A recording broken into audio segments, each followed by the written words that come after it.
319-8888. Give your information to Justina to join us here. You can also send in a comment. Maybe you don't want to join us on the air, but you feel strongly about this. Give us an email hookup. Today with Dr. K at gmail.com. That's today, of course, with WITH, Dr. DRKAYE. Today with Dr. K at gmail.com. Give me your comments there, and I will read them on the air. We're going to do that tomorrow at 4:00. The whole purpose of the town crier is to hold a space where we can raise up issues that demand our attention. Excited about that. In the second hour of today's show, I want to talk about voting. And I'll have Davon Love on to talk with me about the importance of early voting and why so many people are flooding the polls and how we can get more young people to the polls. And I want to talk about Halloween. Yes, today is Halloween. And according to the National Retail Federation, NRF, total Halloween spending, that includes candy, costumes, and decoration, it comes in at about $7.4 billion a year. Now, if that doesn't shock you, and it should, $7.4 billion on candies, costumes, and decorations for one day, not even a real holiday. The NRF also estimates that Americans, you and me, spend about $350 million on Halloween costumes for our pets, primarily our dogs. If that's not the most ridiculous thing I have ever heard today, but we want to talk about that. We spend in this country about $600 billion on holidays, with Christmas being the top spender. Coming in next is Thanksgiving / Black Friday. Third is Mother's Day. Fourth is Valentine's Day. Fifth is the Super Bowl. And then here comes Halloween. I'm wondering, given the fact that folks are already losing their jobs because they have been donning the blackface for holidays, given the fact that we have had people, in the past putting all kinds of things in the candy, giving it to our babies, maybe it's time for us as a culture to ban Halloween. I mean, it's not even a holiday, folks. That's how I feel. Maybe you feel differently. Maybe you are a big supporter of this day. And we got to talk about that. We'll do that in the second hour. But for this hour, I am just so excited about this conversation. We have William Billy Murphy Jr. You know Billy Murphy. He's the founder and senior partner of Murphy Falcon Murphy. He's one of the top criminal defense attorneys in Baltimore.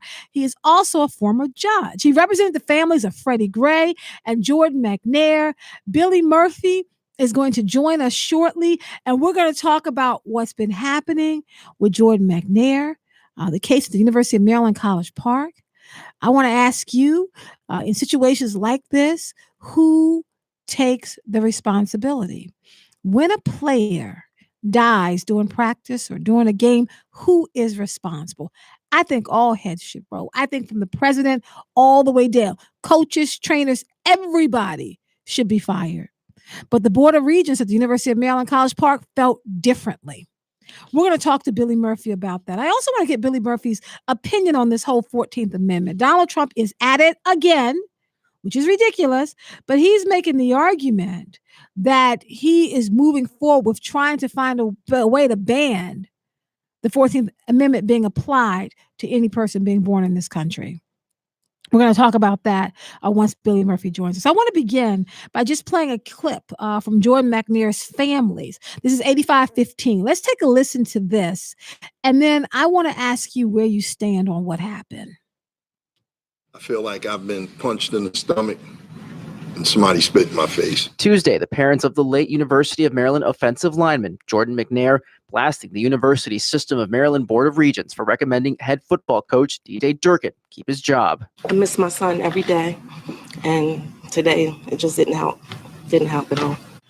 Their attorneys also slamming the Regents, claiming the board validated Durkin and his staff in their failure to keep Jordan safe. That is callous, and it is indefensible. How can a student athlete be called a as he is in the early stages of death, dying before their eyes with no action taken? And with God as our witness, we promise you that this will not be the last word. This is where we turn our pain into purpose. Your life meant something, and your death will mean something too.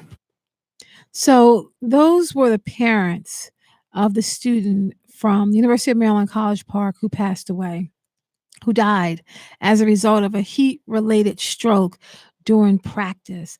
Now, hundreds of University of Maryland students are expected to gather on campus this Thursday.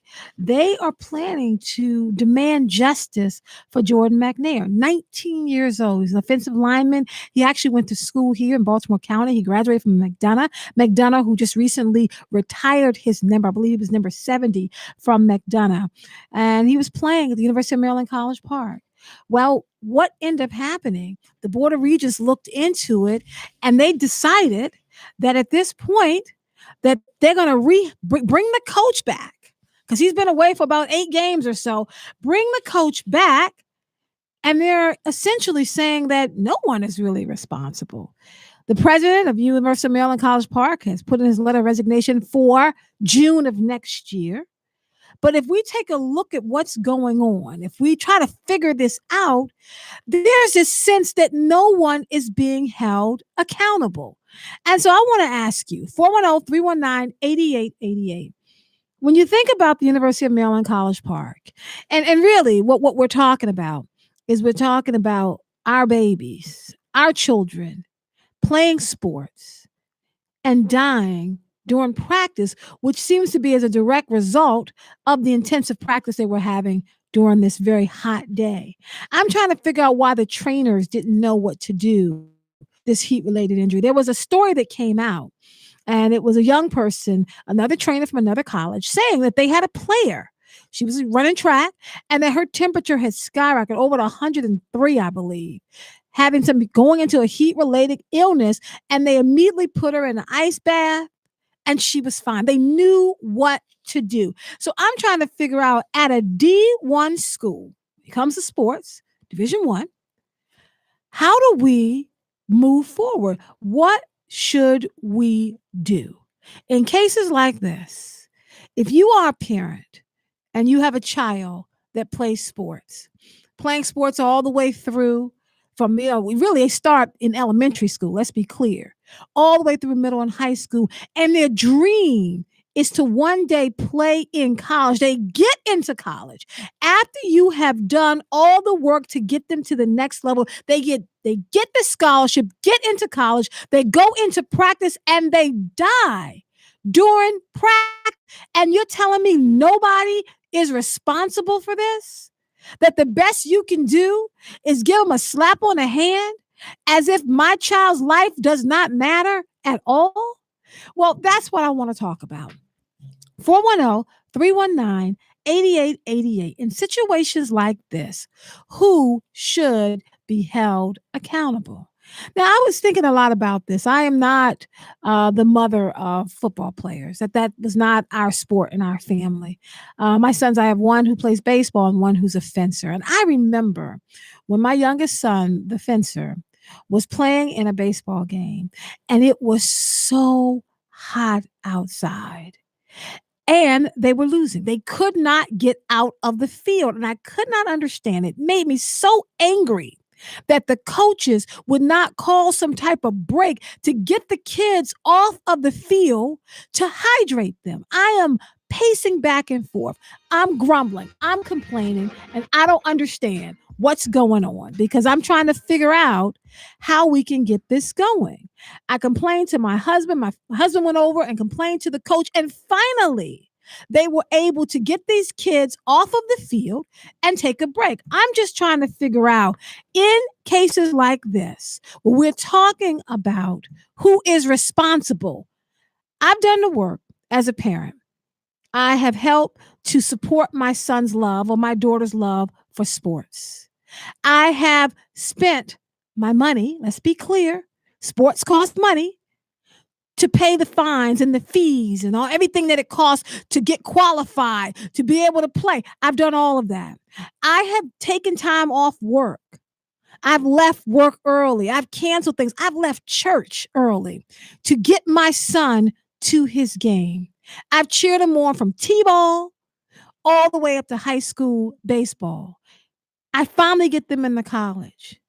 I turn them over to a coach at a D1 school, a coach who I assume understands what to do if my child gets sick and my child dies during practice as a result of a heat related stroke. And you're telling me nobody is responsible? Folks, I think heads should roll from the top all the way down.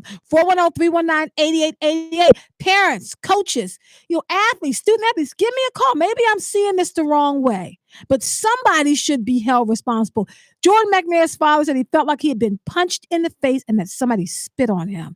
His son's life did not matter. Let's talk about it. We have Paul on the phone from West Baltimore. Paul, how are you?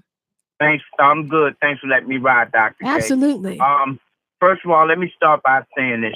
College football is a big money-making business. It's actually bigger than the NFL. Yes. As far as the South you go. So we start right there. Right. This is a poor decision on behalf of that whole organization. And my prayers are with that family. I only can imagine the slap in the face that they got. But to me, once again, here we go. It's an African-American young man lost his life, and it seemed like nobody's doing nothing. Yeah, the first thing people want to do is offer you money. Right. But money don't bring that child No, back. it does not. No, it does not. It does not bring the child back. Now, here's the time now where a sacrifice has to be made, and people have to be rallied around this. That school is looking at the money that they're going to make, the scholarships, and all the other stuff that goes along with it, with the other upcoming athletes, even after this dies down.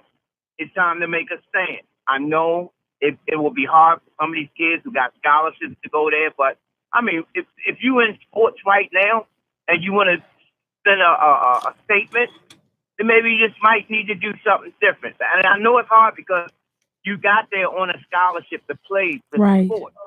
But something has to happen. I agree. I just can't believe that they allowed this man to come back. There's no way. I probably have to say, you know what? I'm not playing for this guy.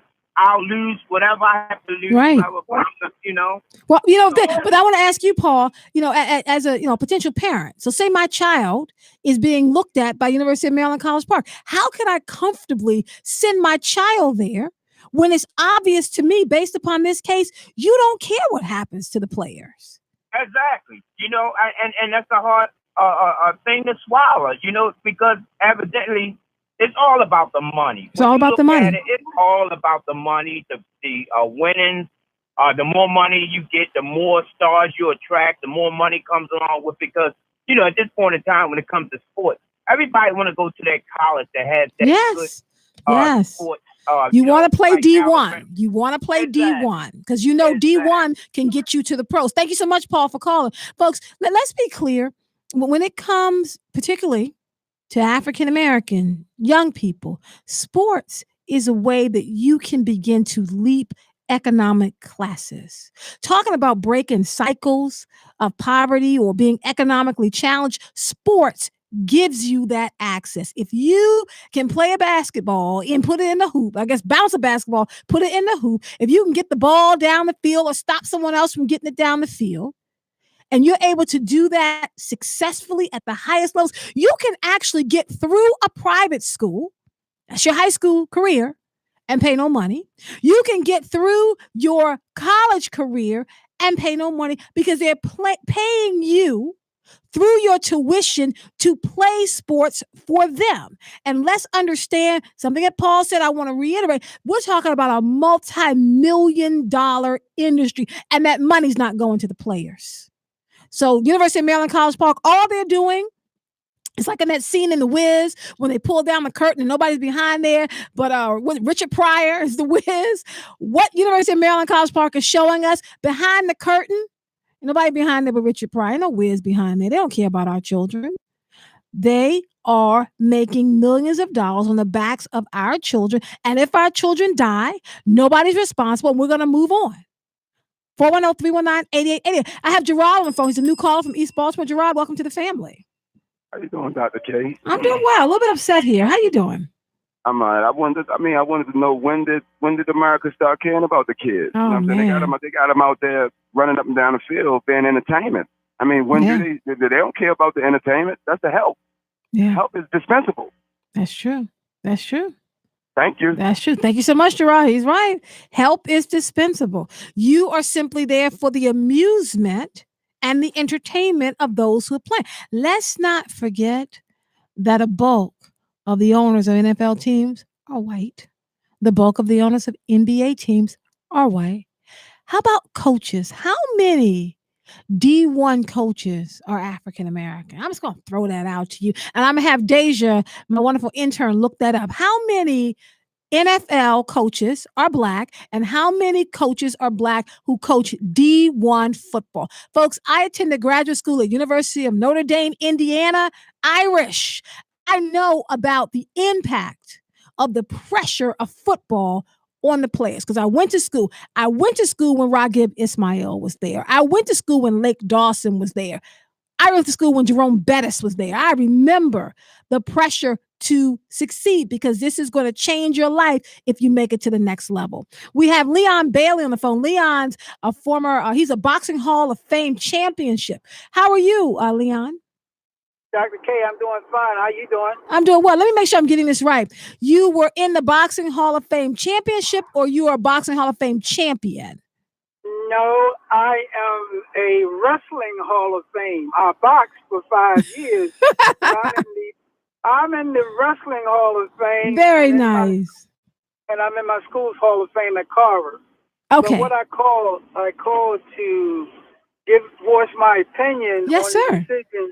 On a decision that the University of Maryland made.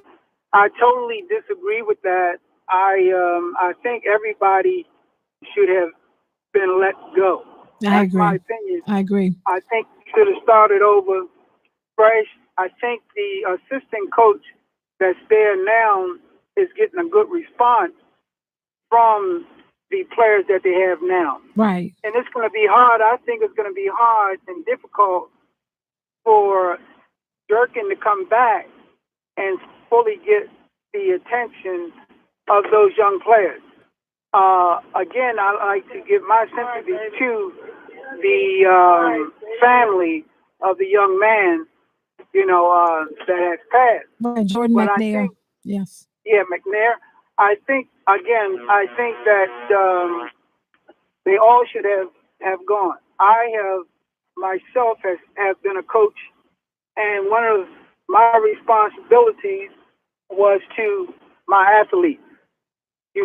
And that's basically it. All I want to say is that I totally disagree with it, and that's about it. All right, I appreciate you.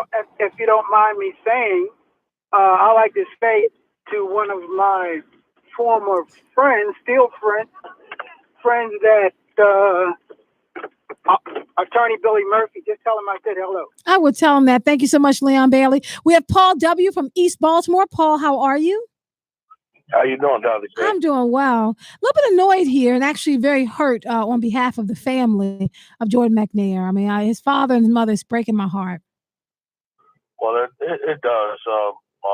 Former Pop Warner assistant coach and things like that. We have a lot of love for the kids. But you got to realize it's a business with the University of Maryland. Well, any of those universities. With that, and he brought into that when he took the scholarship. I'm not trying to be insensitive or nothing like that, but when we do at Pop Warner, we have a physical done on those kids all the time. Okay. The trainers and them should have knew what his endurance was and things like that, because at some periods of times, even during the game, it just looked like, because I watch him because they're our team, that he was out of breath. All of wow. them. This year has been the most hottest than it's been all out. And a lot of people don't know nothing about heat sinkhole and heat stroke and things of that nature. And so, what do you do though, Paul? I mean, because I do seriously have a question about this. What do you do? I know that when I would see my son playing, when he was playing baseball early this year, and that he would just look exhausted just from the heat. And I know I would lean into the game, but he's in high school, right? So I can go up and say, "Hey, coach, the kids need water or something." I'm not sure when he gets to college, I'll be able to say anything. Yes, you can, Dr. K. Yes, you can. Okay. You see your kid in distress, It's your job as a parent. I tell the parents all the time because I referee too, and the coaches. If you see something I don't see, you have my permission to come out here because the most important thing to me is the kid. Right. We out there to have for the kid to have fun and possibly have a better life than what we had, to get experience and things like that. But the kids are the most important. And the thing that get me is that the University of Maryland has medical facilities. That's what I don't understand. They have doctors and things. So they have sports medicine people. Why weren't some interns and right? That's the point. You know what? You're hitting it right on the head, Paul. We're not talking about some third-rate school. We're talking about a D1 school, multi-million-dollar budget. You're telling me they didn't have any intern students? They had nobody that could figure out what to do. Folks, we're going to hold it here for just a moment. When we come back, James, John, Brandon, I'm going to talk to you. We're talking about the University of Maryland College Park. Folks, when a player dies during practice, during a game, who is responsible? University of Maryland College Park, I think all of them should be fired. From the president all the way down, heads should roll. Let's talk about it when I come back from break. 410-319-8888.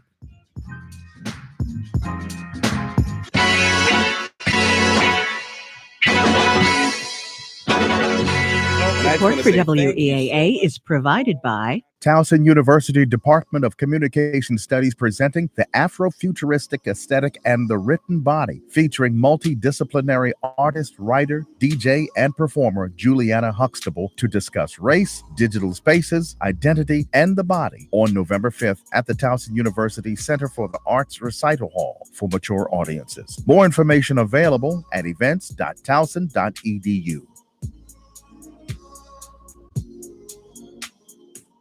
and members like you. Thank you. News headlines, events, podcasts, and more. WEAA.org. This is Gene Knight, host of Cafe Jazz. And at Cafe Jazz, we play real jazz for folks who feel jazz. Original vinyl recordings from swing to mainstream and progressive, and some of the more recent releases by up-and-coming artists. Cafe Jazz is a total jazz experience. That's why your radio station airs Cafe Jazz. So if you're a real jazz lover, remember to listen to Cafe Jazz. Wednesday night at 10 on WEAA 88.9 FM.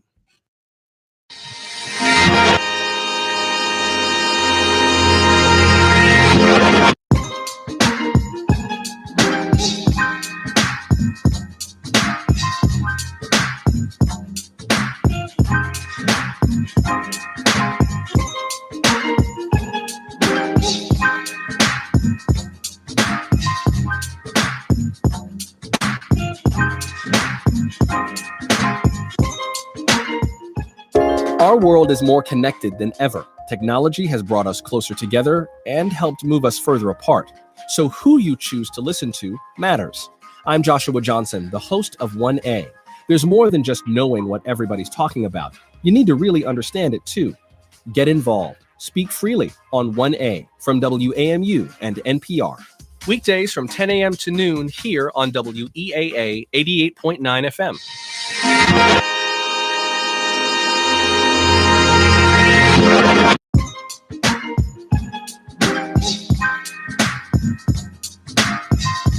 Welcome back to Today with Dr. K. I'm Dr. K. West Whitehead. Folks, we just want to make a slight tweak to our schedule. We will not be joined today by Billy Murphy. Something has come up. I want to let you know, but we will be able to continue with our conversation as always. 410-319-8888. What we're talking about is the University of Maryland College Park.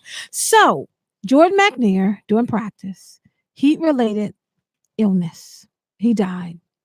There was a sense that somebody was going to be held responsible. Durkin wasn't there for about 8 games. That's the coach. There was a sense they were going to hold him responsible, perhaps ask for his resignation, fire him, get rid of him. The officials expressed outrage at this point because the Board of Regents, in a lot of people's minds, have placed athletics over academics. The president of UMCP has tendered his resignation effective as of June of 2019. But right now, nobody is being held responsible for what happened to this kid. When a child dies during practice, during a game, who is responsible? I think heads should roll. From the coach to the president to trainers, everybody should be fired. And you start all over again because the program's not working. If young people are dying on our watch, then the program itself is not working. 410-319-8888. Let's talk about it. I have James on the phone from West Baltimore. James, how are you? How you doing, Dr. K? I'm doing well, thank you. Dr. K, your estimate of the money that college sports is worth was a little low. You said hundreds of millions. Yeah. Actually, hundreds of billions. Hundreds of billions. Wow. East Conference by itself. And this is TV money. Whew. They make a lot of money off of gate receipts, but most of the money being made is from TV networks. If you would look at the Friday morning sports section, page 2, you will see many games from all over the country being televised. And TV networks, the sports networks are paying buku dollars to show college football as well as other sports. But what I want to say is that we don't want to see no one lose their life playing sports. I used to coach, so you tried to put in as many protective measures as possible, and kids still got hurt. But you try to do what you could to be as safe as possible. Now, in today's climate, unfortunately, this question must be asked. Now, unfortunately, the black brother passed away. But if this had been a white young man, will we be having this conversation, or will we be talking about why they're taking so long to get the next coach? I don't want to take it to this point, I get what you're saying. but this point must be brought up that I've heard on other sports talk shows, people talking about worrying about the coaches, Coach Durkin's career. You worried about a career, and then now comes up what is a life worth? And then somebody called in and said $250,000. Wow, come on now, really? There's no way in the world that a life is worth $250,000. But when somebody has the goal to worry about somebody's career over somebody's life, that tells you where we are. No, it does. Society. It does. And I say right now, if that was a white young man, everybody be gone. We wouldn't be having this conversation. I'm with you. And that's what I'm trying to figure out. Thank you so much. Folks, when a player, and right now, the last caller just brought race into it. When a player dies during practice, during the game, who is responsible? I mean, I'm starting to really believe in this particular case, given the fact that there should have been trainers there who were able to step in. I mean, I am in no way a trainer. I just know that when my son's out playing baseball, and if he's looking like he is completely exhausted, if he's huffing and puffing for no reason, if the sweat is falling off him, I know something's going on. I know how to take his temperature and figure out how the heat's affecting him. If I can do it, as someone who just got the information off the internet, what to do if your child's overheated, you're telling me trainers at a D1 school didn't know what to do? And nobody's being held responsible? 410-319-8888. I have John on the phone from Ellicott City. John, how are you?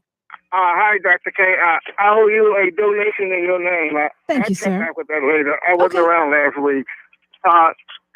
Getting back to not only the Durkin, but the strength coach, he left with a $300,000 buyout. But Durkin, I mean, this is not over. His career essentially is over. You think that'll be it? I mean, no, this thing is, if you look at any of the ESPN today, there's a national outrage building up, and there's a protest, I think, scheduled for Thursday by the kids on Thursday, right? But the thing about this, Durkin is finished. I mean, who would send their child there? Who would send their child? Standpoint, yes. No parent is going to, if he steps by anybody's living room trying to entice a kid to go to Maryland. Who's going to go there? Nobody is going to go to Maryland now on his watch. No. I mean, just thinking from that angle. I mean, when you send a kid off, I mean, there were a lot of athletes talking about it too. You promise those parents that you're going to take care of that kid, and that kid was not taken care of.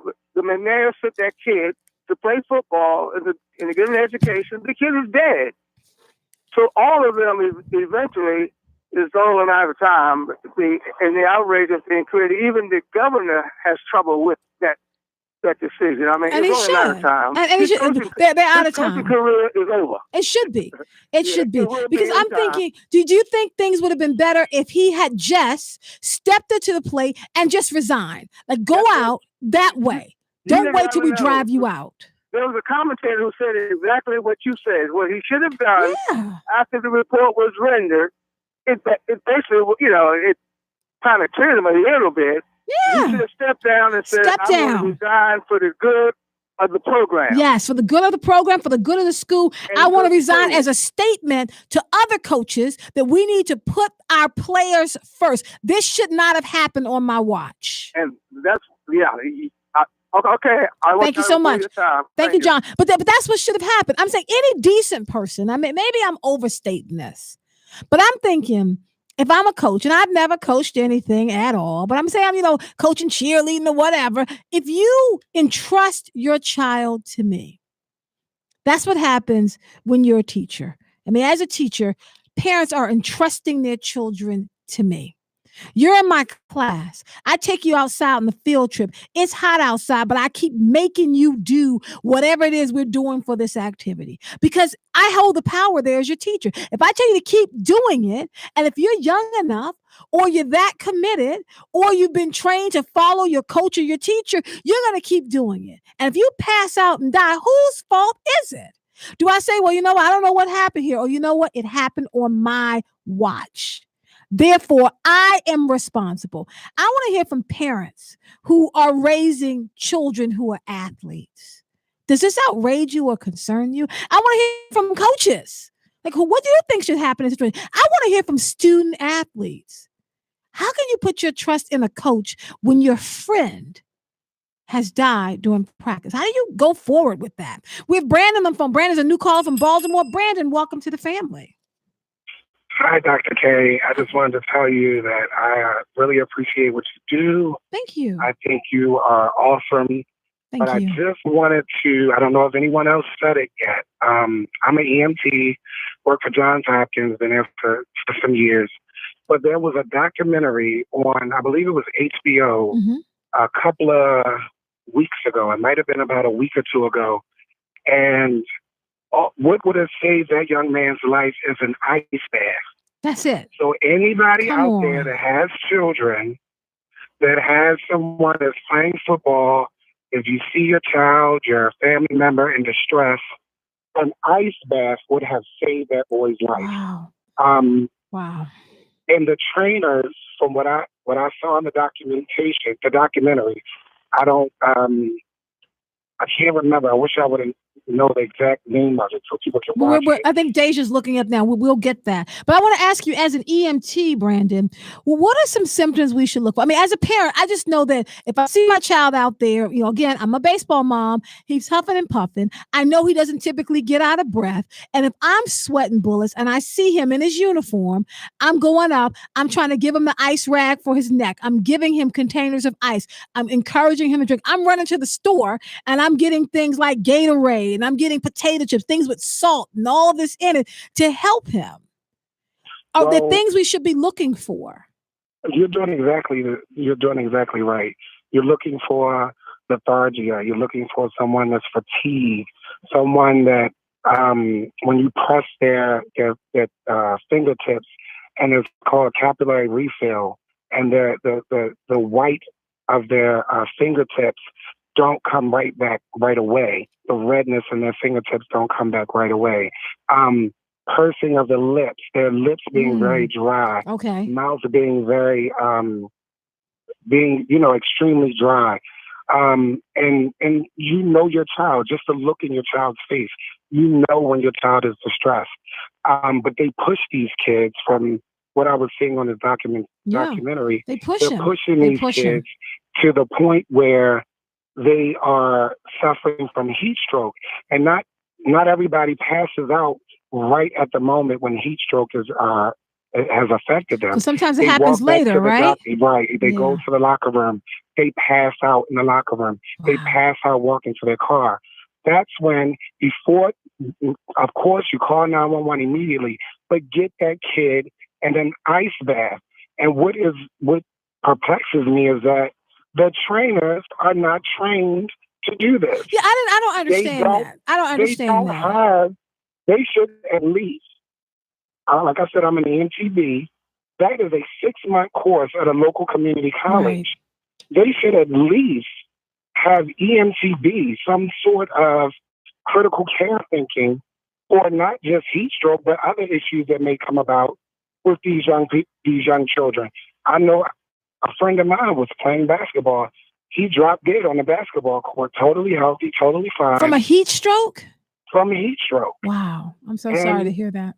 It's something that, of course, is a medical condition, but it's something that can be fixed. It's something that our kids should not be dying from this. They should not be. Our kids, they should be taking their temperature. They should be doing cold water immersion. They should be doing these things. Thank you so much. Folks, we're talking about Jordan McNair, and I want to keep saying, and I want to be clear that our condolences go out to his parents, that, our hearts are broken about this. And what we're trying to talk through is how we can avoid this happening to any other child. Because we can't just say our children shouldn't play sports at all. Like, we can't just say that. So the question is, how do we keep them alive when they're doing it? Who's at fault here? 410-319-8888. I have Gene on the phone from Pikesville. Gene, how are you? How you doing, Dr. K? I'm doing well. I find it hard to believe that the guy's an EMT guy because I worked in the emergency room for 5 years while I was at Morgan, Fridays and Saturday nights. Basically, what a heat stroke is, when you perspire, your body, that's the mechanism that cools your body down. Right. And if a person suffers from heat stroke, they're not perspiring. Their body is not cooling itself down. So that's one. So a lack of sweat. Because I was looking that up. I was looking up online, and one of the things you're saying is an absence of sweating is a thing. And he's not sweating, and he's clammy, lethargic. Then he's beginning to have a heat stroke. I played 369. I played 3 sports a year for 3 years, and I have 6 varsity letters and 1 JV, I didn't get my varsity letter for JV, but I was promoted to varsity, in the latter part of the season, but I didn't play enough games and, whatever, to qualify for the varsity letter. So I was a student athlete in high school. And this is the culture and the philosophy. And to answer your question, it's not all the parents' fault, but it is the parents' fault. You wouldn't take your child to get any kind of medical, anything, a surgery, get a tooth pulled, or whatever, without checking out the dentist, the doctor, or whatever. Right. And a coach who has your child for that much time and has really life and death decisions for them, and you're choosing a person who, and you're a PhD, with, it's nowhere in the world you should send your kids to a coach who's not qualified. And you have to make that decision qualified. And that, thank you so much, Gene. So folks, I'm wondering, Gene is just kind of putting something else on the table here, because I am loath to blame parents for this. I am. I mean, I just wonder, how do we lean in? I know that when my son has had some difficulties with baseball, and I can only rely on pull on what I know. So often I want to call the coach. You're not playing my son enough, and do this. I want, and I did that when they were in elementary middle. I called and I was leaning into the game. In high school, my son was like, Mom, stop calling the coach. Don't call the coach. It's impacting what I'm doing here. Let me work it out. Let me work through it. So when we talk about, the parents are to blame, at some point, our children are asking us to pull back. Like, I know that my son is a senior in high school. The last thing he wants me to do is call his coach to complain about the coach giving him more time on the field. I mean, that's not what he wants. He's like, let me work through it. So if he makes a decision to go off and play D1 baseball or D1 football or D1 fencing, then I'm to blame when I entrusted this coach and this school and this athletic program that's supposed to be the top in the country with my child? It's my fault? I'm not sure about that. I'm completely pushing back on that one. We have Buddy on the phone from West Baltimore. Buddy, how are you? How you doing today, Dr. K? I'm doing well, thank you. I just look at a lot of situations and stuff. It is like when it first happened, the president of the school said that they was at fault. Yes. And then all of a sudden now when it's time for to pay out the money, they don't have the money or they don't want to pay it out. The same thing happened with Suter's wife. The same thing happened with Reggie Lewis's wife from Boston when he fell out and collapsed. When it's time to pay out, now all of a sudden we broke or we don't want to pay out certain people. Oh, we can't figure out who's responsible for this. Yeah, and it's just crazy because, like, if you were saying, like what you were saying earlier, if my son was going to go to a school, why don't they have insurance policy out on these There kids? you go. There you go. So, When they go to school, something should be done. Insurance policy out on them so that if something happens, they liable. And you know what? I'm going to push with that, buddy, because I'm thinking an insurance policy if something happens, but also an insurance policy. What if my child gets injured and can't play anymore? So all the work we've done, there should be something in place where they can continue to get their education, even if they can't run the ball anymore. Right, but the school is making a whole lot of money. Yes, they are. The school is making a great deal of money off of these guys. And Every some of time. the college basketball coaches are getting $8 million. Yes, and they these players are. not getting nothing. Yes, they are. So, I mean, you don't have no money when the coach is getting the money, but the players don't get it. Yep. I mean, and it really is. People are going to push back. So I'm going to say this, buddy. I'm saying it to you, and I know people are going to get upset. But to me, it's like high-tech slavery.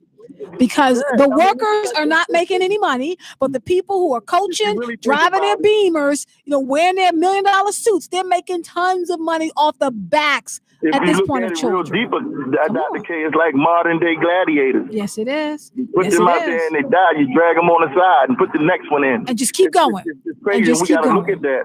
Yeah, I appreciate you. Thank you so much, buddy. I have Mark on the phone from Baltimore. Mark, how are you? How you doing, Dr. K? I'm doing well, thank you. Good, good. The gentleman already said what I was getting ready to say. Now, I'm thinking because the NCAA has a lot of money. I mean, this program and football, it's worth billions of dollars. Here you go. You know what? And let me just jump in here, Mark. I got the exact cost. The 231 NCAA Division I schools, they generate $9.15 billion in revenue. It's a lot of money. 9.1. And individually, they make about $100 million. There you go. There you go. So, but they're coming into our neighborhoods. Now, nobody do not want to watch any sport except for baseball, basketball, football. They need our black athletes. They do. They need them. They do. We need the parents that have these athletes. It's okay. The coach coming in, having dinner with you. That same coach that's coming to recruit your kid is not the same coach that's on that practice field. Ooh, they are two different type of people. They're humble when they come in your house. But when you got your kid and you're not there at practice, they treat them kids rough. They treat them kids pretty rough. It's bad enough the kids don't have nothing to eat. They're on a scholarship and they say, well, you're on a scholarship. But Right. That's all you Oh, need to yeah. worry about. Can't do anything. Can't do anything for you. Anything. But now is the time. I feel as though that you want my kids, you have to put some insurance on my kids. Something. Just like you have insurance, but if coaches lose their job, they still sitting on $100 million. Right. And they could go to another school and sign another contract. And another school, whether it's a scandal, they get fired. Yep. Some white coaches, I know you asked a question about how many black coaches there probably are in football. It's probably only 3. Off the top of my head, 3, possibly 2. We'll pull in the numbers. 3, maybe possibly 2. Because the black coaches don't get opportunities after opportunities. And we actually have the exact number, Mark. It's 5. The exact number is 5 black coaches in college football. 5. Yeah. And they don't get it. Them coaches are under pressure. They are under pressure to win. If you don't win, you got a couple of years to turn the program around. You don't win, I'm sorry, you gone. You are gone. But as far as the athletes that come, the coaches that's going into these black Americans, these black homes and getting out star athletes, You got to make them pay. Yes. Because they can't win. Alabama #1 in football. He can't win without. He can't win. Let's go. I'm looking at it. Crimson Tide is sitting up at #1. If you're talking about the top 40 in terms of how much money they make, the Terrapins, University of Maryland, is number 37. They are making millions of dollars. Yes. Millions. Thank you so much for calling. I appreciate you, Mark. We have Jill on the phone. Jill's a new caller from Baltimore. Jill, how are you? And welcome to the family. Hi, how are you, Dr. K? I'm doing well, thank you. I am the parent of a 13-year-old boy. I never push sports on him. However, he's not the athletic type. Right. However, I told him to get a little bit of sports and, try something. He's about 6'1" at 13 years old. And everyone looks at him and they're like, does he play basketball? Right. And I was like, well, not necessarily. I didn't put a ball in his hand. He's all academic. Right. However, if he chooses to play basketball, he can. So he currently just finished playing soccer and he will do basketball. But, I don't push my son. Like, he never really was into sports like that. I was always an athletic person growing up. Right. But I told him, you do what you feel like doing. Like, his books is what he needs as an African-American, young boy. And the thing about it is, not only the heat stroke, concussions is also damaging and severe to our kids. He was a frail kid growing up. He was really thin. So I really didn't care football. Basketball, you can get injured too. But at the same time, like the gentleman was saying, if these kids play sports and they get injured, then what? A lot of parents are pushing for sports, so you can get paid and move out of wherever area you are. But you have to have a plan B if that doesn't go well. My son wants to be a doctor. I'm in nursing, so I worked on a neuro ICU unit for 2 years. And the most patients we saw were, brain bleeds, hemorrhaging, strokes, and so forth, and a few trauma to the head. And concussions are very severe, and there's no coming back from that when the brain is injured.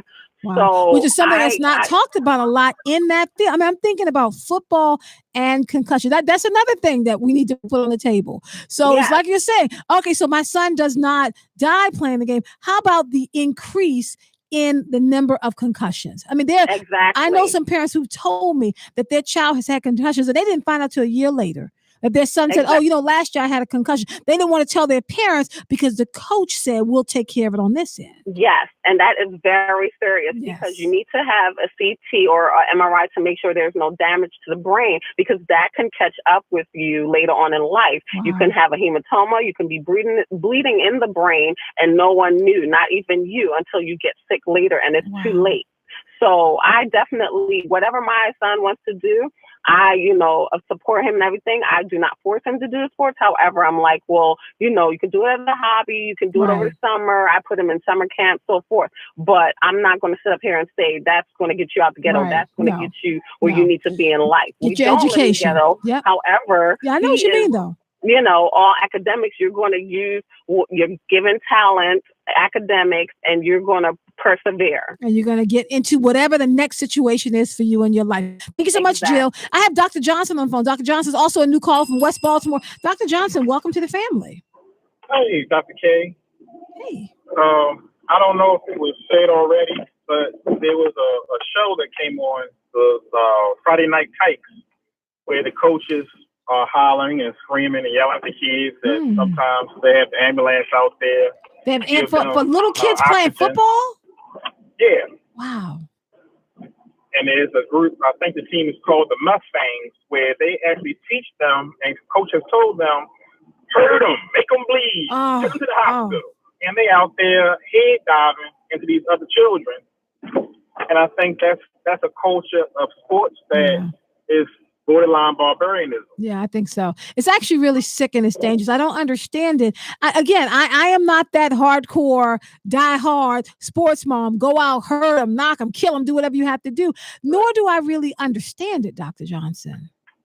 Well, I played lacrosse in high school, so I know how aggressive it can be. But it's, every time you turn around, somebody hand broken or wrist broken or fractured this, fractured that. But I think it's part competitivism and then it's also you're competing for a scholarship. Yeah, because that's what it really is you about. don't have grades, Yeah. so you can play sports. Yeah, that's They really even what put it's it about. in movies like Blue Chips and Above the Rim. Right. Oh, Yes, ma'am. thank you so much, Dr. Johnson. I appreciate you. I have Michelle on the phone from Parkville. Michelle, how are you? I am well. How are you? I'm doing well. Thank you for holding. I've listened to many people comment.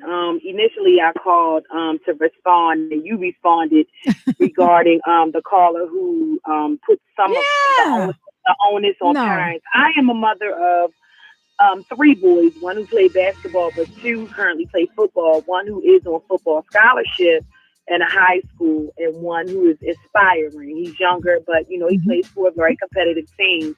I'm a football mom. I'm not a football Tykes mom. I do want to point out that television show, the Football Tykes, that's entertainment. Right. And anytime there's a camera, so they encourage people to provide entertainment. Right. So we do have to understand that a lot of what they saw parents doing was for entertainment. It doesn't mean that those things don't take place and parents aren't like that or coaches don't put that kind of pressure. But it's onus on parents to be cognizant of what their focus is. The child is first a scholar and not an athlete. But Michelle, can I stop you there? I don't want you to hang up. I'm going to ask you to hold on over the break. Is that okay? Because I have a couple of questions for you, but I got to take a hard break here. Do you mind holding on? I don't mind. Okay, Michelle's going to hold on, folks. We're going to come back with Michelle. We're going to continue our conversation. Davon Love's going to join us. We're going to talk about voting as well. And we're going to talk about Halloween. Maybe it's time to ban Halloween along with football. Yeah, I know I said it. We'll talk about it. This is Today with Dr. K. I'm Dr. K. Wise Whitehead. Keep it here after the break. And a good afternoon, everyone. Bus diversions include, because of construction, the Purple Line diverted at Frederick and Pulaski, the Yellow Line northbound diverted at Washington Boulevard and Ridge, and the Yellow Line southbound diverted at Francis and Selma. Still dealing with that broken water main. It's affecting the number 79 route eastbound, diverted at Tucker and Dickey Hill, 79 westbound diverted at Forest Park and Windsor Mill. We've got no problems on the MTA commuter buses. The light rail link is running on time, and no issues with the Metro subway link. Get mobile, go faster, transfer free with the CharmPass mobile transit fare app, your new way to pay. For more information, nta.maryland.gov/CharmPass. For the MTA Transit Team, I'm Ken Berger on 88.9 FM WEAA, the voice of the community.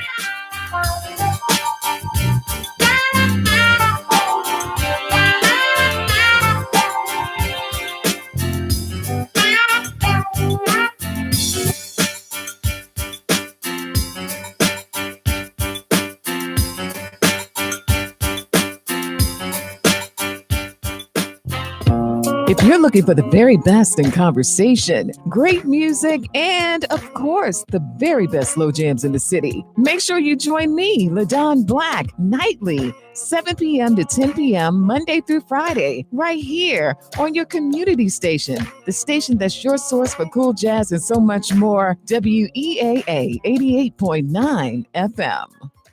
Peace. This is Faraji Muhammad. Tune into the cultural, academic, controversial, and always thought-provoking conversations happening Monday through Friday from 5 p.m. to 7 p.m. on For the Culture. We got those conversations that will get you talking, thinking, and laughing wherever you are. So ride with me weeknights from 5 p.m. to 7 p.m. with For the Culture here on your source for cool jazz and more, WEAA 88.9 FM and WEAA.org, the voice of the community. Celebrating 40 years of broadcasting, Morgan State University Public Radio, 88.9 WEAA FM and HD1, Baltimore. Live from NPR News in Washington, I'm Lakshmi Singh. A federal grand jury has indicted the man accused of killing 11 people at a Pittsburgh synagogue. As NPR's Ryan Lucas tells us, the 44-count indictment against Robert Bowers includes hate crimes charges. The charges handed up by a federal grand jury in the Western District of Pennsylvania include 11 counts of obstructing the free exercise of religion, resulting in death. Court papers say that Bowers walked into the Tree of Life Synagogue in Pittsburgh on Saturday, armed with a semi-automatic rifle and handguns, and killed 11 people. While inside the synagogue, Bowers spoke about his desire to, quote, kill Jews, according to the indictment. Attorney General Jeff Sessions called the alleged crimes, quote, incomprehensibly evil, and says hatred and violence on the basis of religion have no place in the United States. Federal prosecutors say they intend to seek the death penalty in the case. Ryan Lucas, NPR News, Washington. Grieving members of Pittsburgh's Jewish community have been enduring a second day of funerals. Today, mourners gathered for services held for Melvin Wex, Irving Younger, and Joyce Feinberg. At her funeral, Feinberg's brother reportedly clutched his chest as he described his loss. He described her as pure goodness, whose murder, he told the congregants, cannot be fixed. 4 weeks after Jamal Khashoggi was killed inside the Saudi consulate in Istanbul, a top prosecutor in Turkey is publicly stating the journalist was suffocated as soon as he entered the building. According to the statement, Khashoggi, a critic of the Saudi government, was killed, his body dismembered, and then disposed of. The location of his remains are still unknown. Though Saudi Arabia claims it has arrested 18 suspects in Khashoggi's death, the Crown Prince Mohammed bin Salman is still widely suspected of ordering a hit on Khashoggi. The suspect behind the recent series of pipe bombs sent to prominent critics of President Trump apparently started plotting the attacks in July. In a letter, Justice Department prosecutors tell a Miami federal judge that Cesar Sayoc searched for his target's addresses online and had photos of many of them on his cell phone. Authorities say no one was hurt, but the pipe bombs were real. General Motors has announced that it is offering buyouts to about 18,000 white-collar workers in North America. NPR's John Idsey reports the automaker says the buyouts are an effort to reduce costs. GM announced the buyouts on the same day the company reported a better-than-expected $2.5 billion profit for the third quarter. In a statement, GM said the buyouts are part of the company's effort to reduce costs while the economy remains strong. GM and other U.S.-based car companies are adapting to higher costs for aluminum and steel inputs following tariffs imposed by the Trump administration. GM also faces slowing sales in the U.S. and China. The buyouts are available to GM salaried workers with at least 20 years of service. The automaker has about 50,000 salaried employees in North America. John Idsey, NPR News, Washington. This is NPR. 88.9 FM reminds you that the views expressed on programs are those of participants and not necessarily those of Morgan State University, staff, management, or underwriters of Baltimore's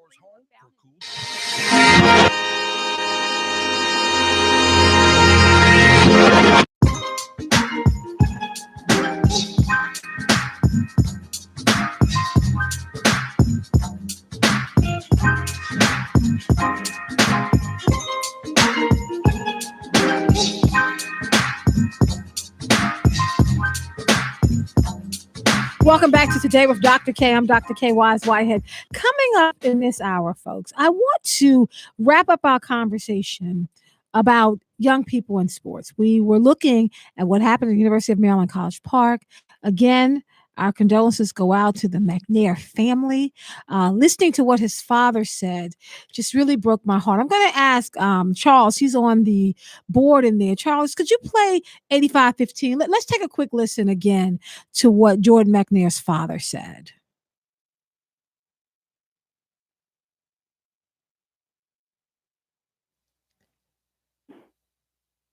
So I'm not sure what's happening in the booth, but we will get it figured out. But Jordan McNair's father essentially said that he felt like he had been punched in the face and that somebody had spit on him when he heard that the Board of Regents made the decision to bring back the coach and to not hold anyone responsible for what happened to his child.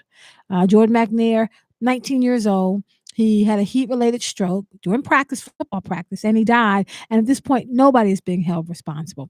We had Michelle on the phone before the break. Michelle, thank you for holding. Thank you. So you were telling me that you, as a football mom, you have two young children who play football. One is on scholarship now in high school. Yes. And then one is younger but aspiring to do the same thing.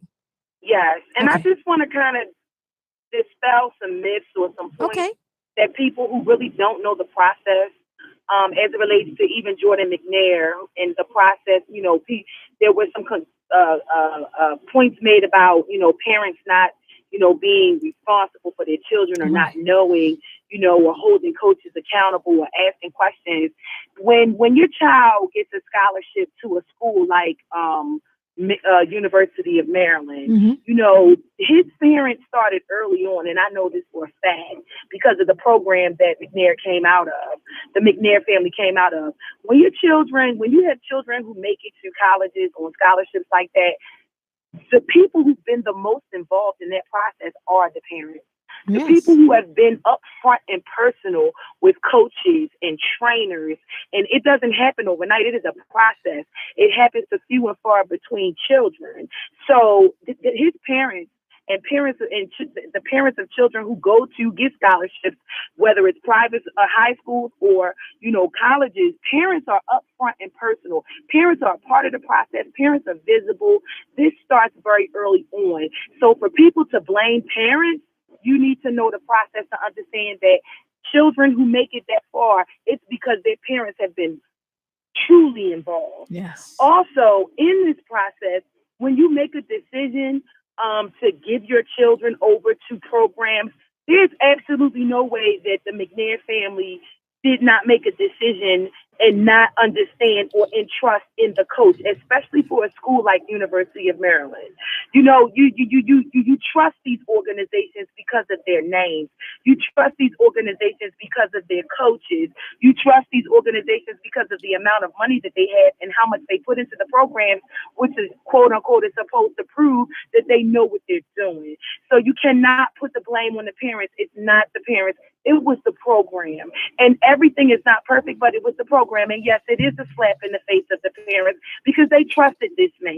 They worked this long for this long before he went to McDonough.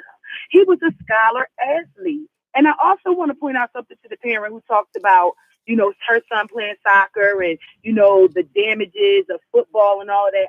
There are issues with football. It's no question. And they're working with those issues as it relates to concussions. But let's be real. You can go look it up yourself, Dr. K. The number one sport with the highest number of concussions is soccer. Yes. Let's be real clear. Let's be clear. So any contact sport involves physical injury. So for people to say my child can't play football because of this, or football has this, football has that, any contact sport has injury. So, but I just wanted to point that out. I'm so appreciative. Thank you so much for calling. Thank you so much for calling. Folks, this is probably not going to be the last time we have this conversation. My hope is that it would be. I don't think it will be, because we're starting to see some things in the sports industry that as parents, as professionals, that we need to be thinking about. I mean, who's responsible when something happens to our children? When we give our children over to a program, to a coach, to a school, who is ultimately responsible if something happens to our child? My condolences again, it goes out to the family, because in this situation, we're having a discussion, but we know their families are living through this. Now, we just heard from Michelle. Michelle said that the sport that had the highest number of concussions, she said it was soccer. Actually, I just pulled up MedStar Sports. The latest report says the collision sports of football and boys lacrosse had the highest number of concussions, and football has the highest concussion rate. Concussions observed in all other sports and was also observed in girls' sports at rates similar to or higher than those of boys' sports. So I just want to kind of pull back on what she said. If we look at it, football is the highest, talking about 42%. Coming after football, soccer, which she mentioned, boys soccer 4%, girls soccer 9%. All right, we're going to leave the conversation there. We're going to turn our attention now to talk about early voting. I'm joined on the phone by Davon Love from Leaders of a Beautiful Struggle to talk to us about what we're seeing around Maryland with this flocking to the early voting booths and how it may possibly impact the way in which things are being done in this state. How are you, Davon? I'm good, Dr. K. How you doing? I'm doing fine. So I know that LBS often pushes the importance of voting. Like, I know that is a mantra coming out of the organization about the power of the vote. Can you talk to us about why we are seeing maybe record numbers at this point of people doing early voting? Which is the race that you think that people are most concerned about? Is the governorship? Is it some of the local races? Like, well, what's your sense of what's happening across the state? So to just give some general context, I think it's important for your listeners to know that, traditionally the Democratic Party, so Maryland is a Democratic Party stronghold. Democrats out registered Republicans 2-1. And this is a state that in many ways prides itself on being a very blue state. One of the things that the Democratic Party establishment has done over years and years has really suppressed the importance of voter turnout because in many cases incumbents are easier to control when you have, Democratic Party leadership able to essentially develop a map that'll lead it to certain elected officials, being in office. And so there's often been a suppression of the importance of grassroots activism, mobilization, and organizing in the midst of, the Maryland Democratic Party structure. And so what has happened in the last election, 2014, for the governor's race, Larry Hogan winning the governorship in a very Democratic state was very telling. And a big part of what has been happening since in the early 2000s, when we had a Democrat for governor, a lot of the major racial and criminal justice policies were nearly impossible to get through. So things like giving, returning citizens the right to vote upon release, police reform, addressing mass incarceration. They were proponents of tough on crime legislation. In many instances that led to the mass arrests of the early 2000s. Since Larry Hogan has been governor, the Democrats have behaved more like the way the Democrats say they should behave. So we have the Justice Reinvestment Act. We have ban the box on college applications. Larry Hogan vetoed that, and the legislature overrode that. Right to vote of returning citizens. Larry Hogan vetoed that. The Democratic Party legislature overrode it. And it's important to understand that the reason the Democrats have behaved that way since Larry Hogan has been in the governorship is not because of a newfound commitment to racial justice, but because the populations that they need to come out to vote in elections like this is they need to support efforts that would turn out people. So what we have in the Democratic primary in 2018 is Ben Jealous being the nominee, who is the most left of any candidate the Democratic Party has nominated in recent history. And what you have is a lot of things that are in his platform that are representative of things that grassroots organizations have been advocating for in regards to things like addressing mass incarceration, single-payer health care, public education, a lot of the efforts that Ben Jealous has advocated for during his campaign in the primary and the general are issues that really activate and incentivize grassroots organizations to be involved in what we're seeing. And so it's good that we're seeing a lot of increase in early voting because that helps Ben Jealous to win. But what's been very interesting is the way in which many Democratic senators have actually been lukewarm in the support of Ben Jealous at best, and in some cases complicit in undermining him at worst. You had the state Democratic Association send out literature that had Democratic state senator candidates with Larry Hogan, the incumbent. And so I say all that to say that I think a part of what we're seeing in early voting is I think people are recognizing the opportunity to undermine what we at LBS describe as the Democratic Party plantation, where you have a Democratic Party nominee that is not beholden to the Democratic Party machine. The Democratic Party machine that has often pushed back against fundamental efforts that would make change. A candidate that's not beholden to the Democratic Party machine. And we're seeing the electorate, the grassroots that are not beholden to that machine coming out, I think, in large numbers. So with that in mind, and the fact that we need to be vigilant about this process, and people still, if I'm not mistaken, can still do early voting. They just can't do it on the day of voting. They can do it up until that point. They can register to vote. What do you think are some of the issues that people need to be most concerned about? I've talked about the lockbox initiative, in terms of locking that money for education coming from the casinos. But are there other big issues that people should take into mind when they go into those booths? Well, I would say a few things. One is, like you just mentioned, education is important. A lot of folks have talked about the current commission, which was a commission convened a couple of years ago to really look at changing the funding formula for education around the state, particularly looking at issues of concentrated poverty and the other entities like CPLE, the Coalition for Black Leaders in Education, they're going to push the current commission recommendations to look more at racial equity that's more responsive to communities of color. What's important to note about that is that, if whoever's governor is going to determine the extent to which we will be able to get those kinds of reforms. Right. And so I think that's important for people to be considering as they're going to the polls. Another piece that I think is important is the question of marijuana legalization. In many ways, it's an inevitability that recreational marijuana will be legalized. The question is, how will the revenues from marijuana legalization be invested? The Democratic nominee Ben Jealous has talked about investing those dollars in universal pre-K and 3K for families that are low income.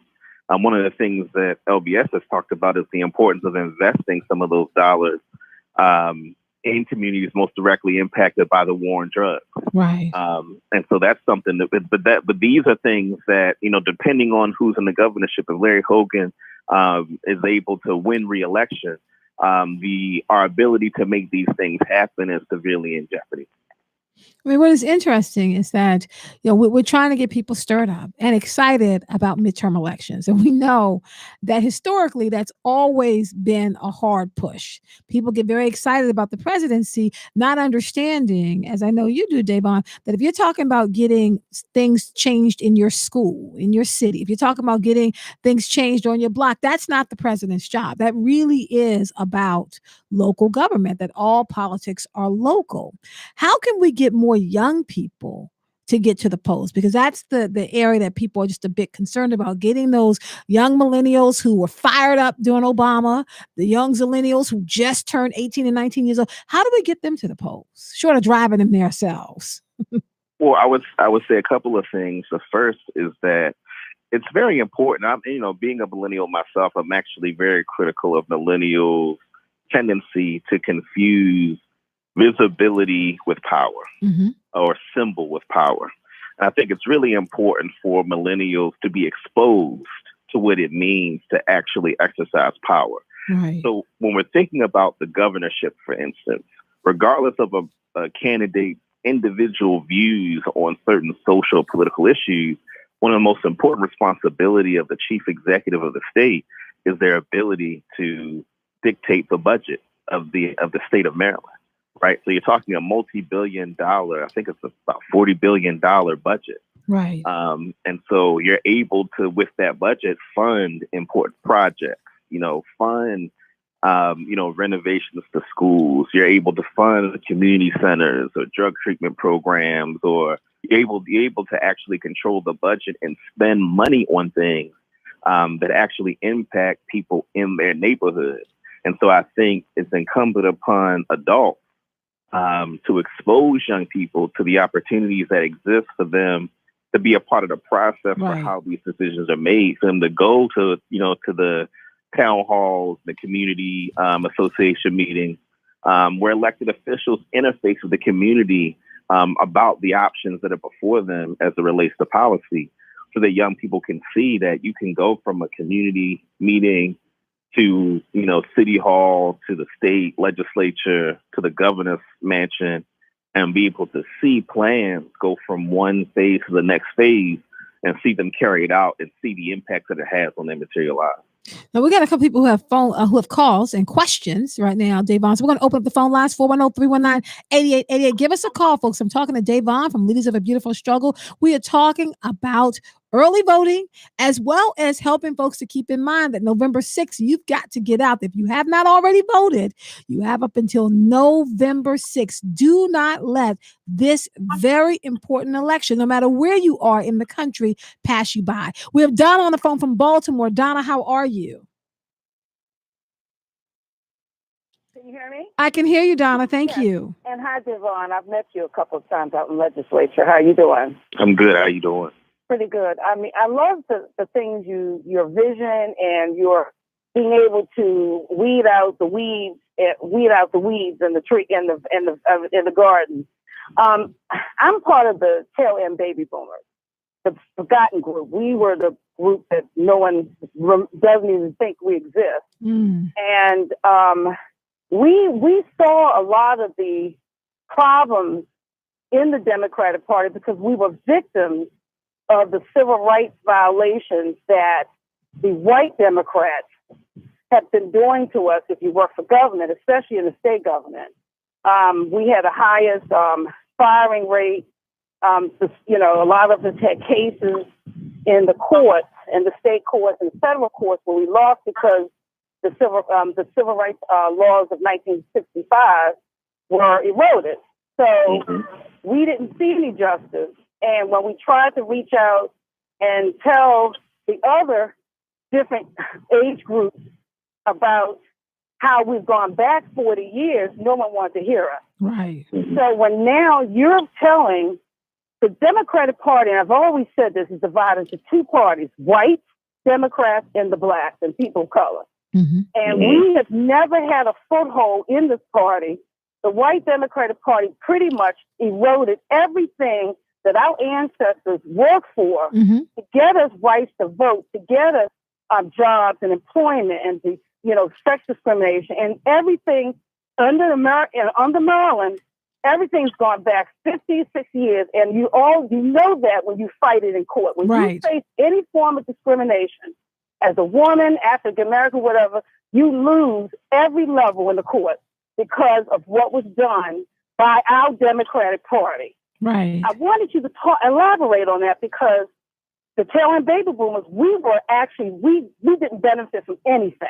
We were forgotten, and we were told, and everybody felt that we were lying. And we've been trying to get this word apart, to the middle baby boom, the Gen Xers, and no one listened to us. But we have gone back so far. We got to start all over again and rebuild something that our ancestors had fought for, because we allowed the white Democrats, the party, to destroy everything that we had worked for. And that's why when people vote, our black people vote, they always vote Democrat instead of voting for what they can actually do.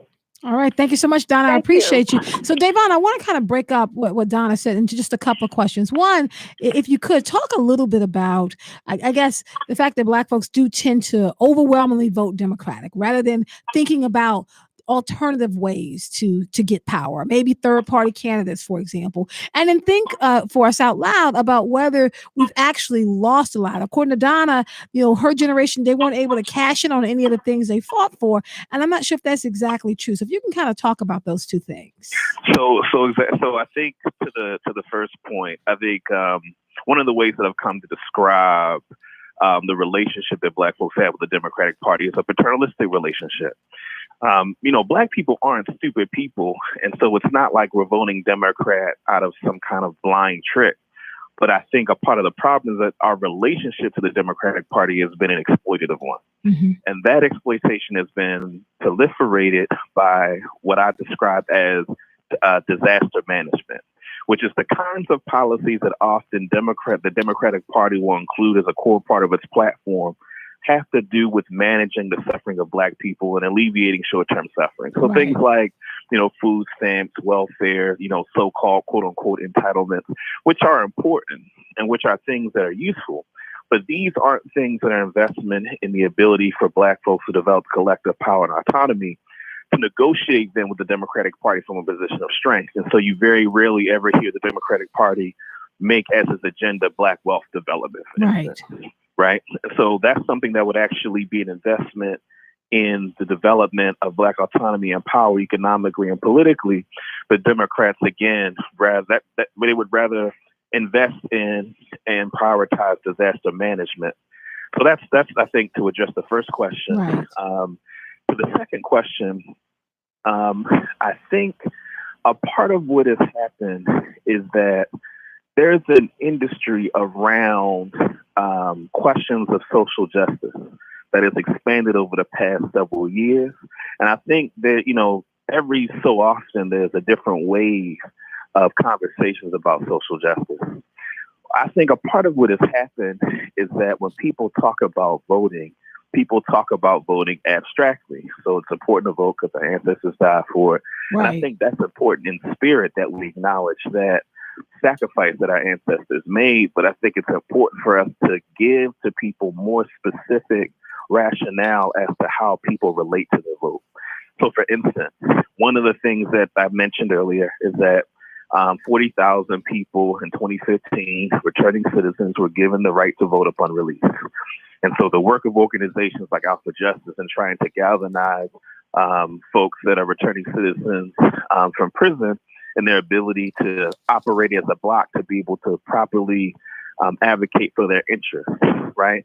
And so for me as Black people, I think collectively, we need to think about using our vote collectively to be able to advocate for specific interests locally. And I think a part of the issue is that there's been so much by the way of giving us symbolic victories, things that look and sound good. I was actually, kind of frustrated during that period of time when there was all this conversation about taking down Confederate monuments. Right. Because it was a very cheap way of the Democrats saying that they're in solidarity with Black folks, but didn't require anything of them in terms of shifting power. Right. And so I think it's important that as we think about the power of voting, is making sure that we're collectively using our vote. And a part of what our ancestors did do is that there was a collective use of the vote in order to push forward certain, like the Block grant programs, Right. the poverty programs around the country, neighborhood organizations that use their votes in order to address things in their neighborhood. But a part of what has happened is that the Democratic Party, as the caller mentioned, moved away from adhering to the power that local grassroots folks that were using their vote to empower themselves, and instead proliferated this paternalistic relationship where, as a Black person, in order to get a platform in the Democratic Party, you have to succumb to white liberals and being mouthpiece for white liberal organizations and institutions in exchange for ability to have that kind of platform. And so it's complicated, but I think ultimately the question is the conversation is, using our vote collectively to restructure our relationship with the Democratic Party so that we negotiate with them from a position of strength. And this doesn't mean that if we disapprove of the Democrats, that means we become Republicans. Right. It just means that we need to restructure our relationship so that just like in 2014, folks didn't show up for the Democrats, they forced them to behave differently and pass different pieces of legislation. Right. We need to maintain our ability to levy that threat. Now, I'm going to have to stop you there, Davon. I'm so sorry. We got to do a hard out. But we would like to have you back after November 6th because I want to be able to kind of break down exactly what happened. Absolutely. We appreciate you, Davon Love from Leaders of a Beautiful Struggle. Folks, we'll hold it here for just one moment. When we come back, we're going to put some tickets on the table for you. And let's talk about Halloween. Maybe it's time to ban that holiday. This is Today with Dr. K. I'm Dr. K. Wise Whitehead. Stay with us.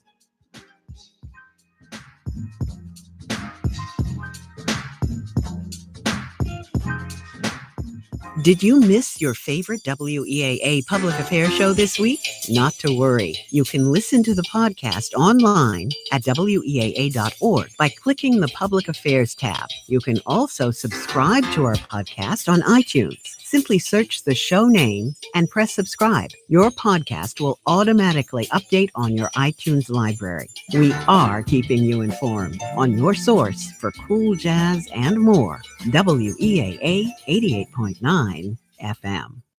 Our world is more connected than ever. Technology has brought us closer together and helped move us further apart. So who you choose to listen to matters. I'm Joshua Johnson, the host of Weaa. There's more than just knowing what everybody's talking about. You need to really understand it too. Get involved. Speak freely on Weaa from WAMU and NPR. Weekdays from 10 a.m. to noon here on WEAA 88.9 FM. Not sure if you are a current WEAA member? Call us at 443-885-2075.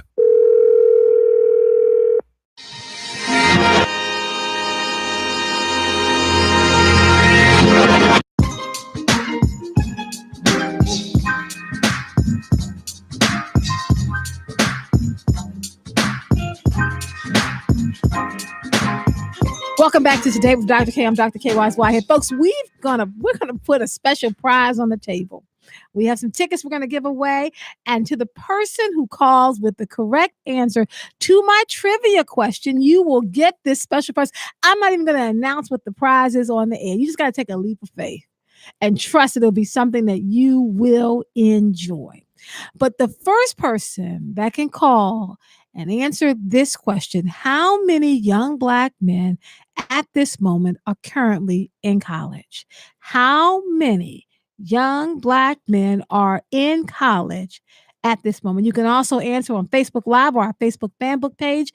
But we want to talk about that. Last night, I had an opportunity to participate in a panel down at Hopkins University for the Success Sequence, talking about how we can help African-American boys and girls get through elementary, middle, and high school successfully and make their way on to college.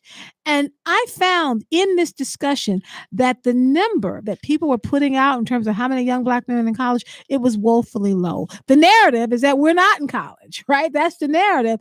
You would be surprised at that number. The first person to call with the right answer to how many young African-American men are in college at this moment, you will win that prize. Now, while you're thinking about that, let's talk about Halloween. I think it's important for us to take a look at today. Today is October 31st. It is that time of year when people are dressing up as ghosts and goblins and zombies and witches and devils and all kinds of things. And, Beyonce dressed up as Toni Braxton. I mean, people are just doing it. We got white folks putting on blackface again.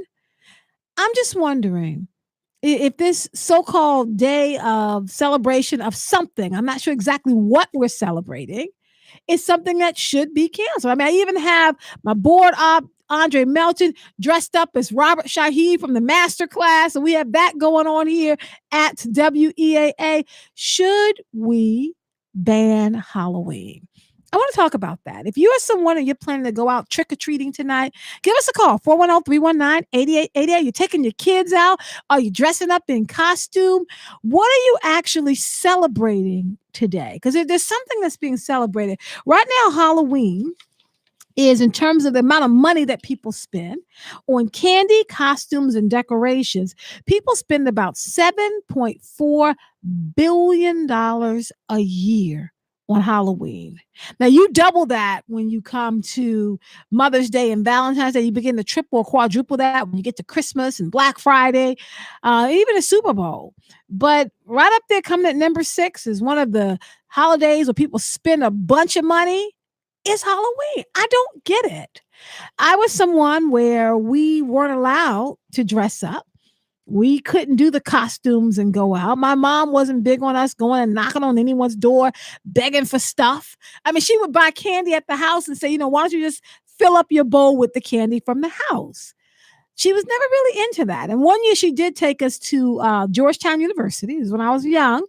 And at the dormitories at Georgetown University, you would knock on the doors with the frat boys and sorority girls, and they were giving you candy. So we were able to trick or treat in that environment. But I've never been someone in support of the knocking on the door, taking food and candy from people that are not people that I know really well. I'm just wondering about that. People are dressing their kids up. I was at a school today and they were having a Halloween with just a whole parade. The kids were in all kinds of costumes. One little girl she had a dress on. You couldn't see her head. She was holding her head in her hand. Like, it was just creepy.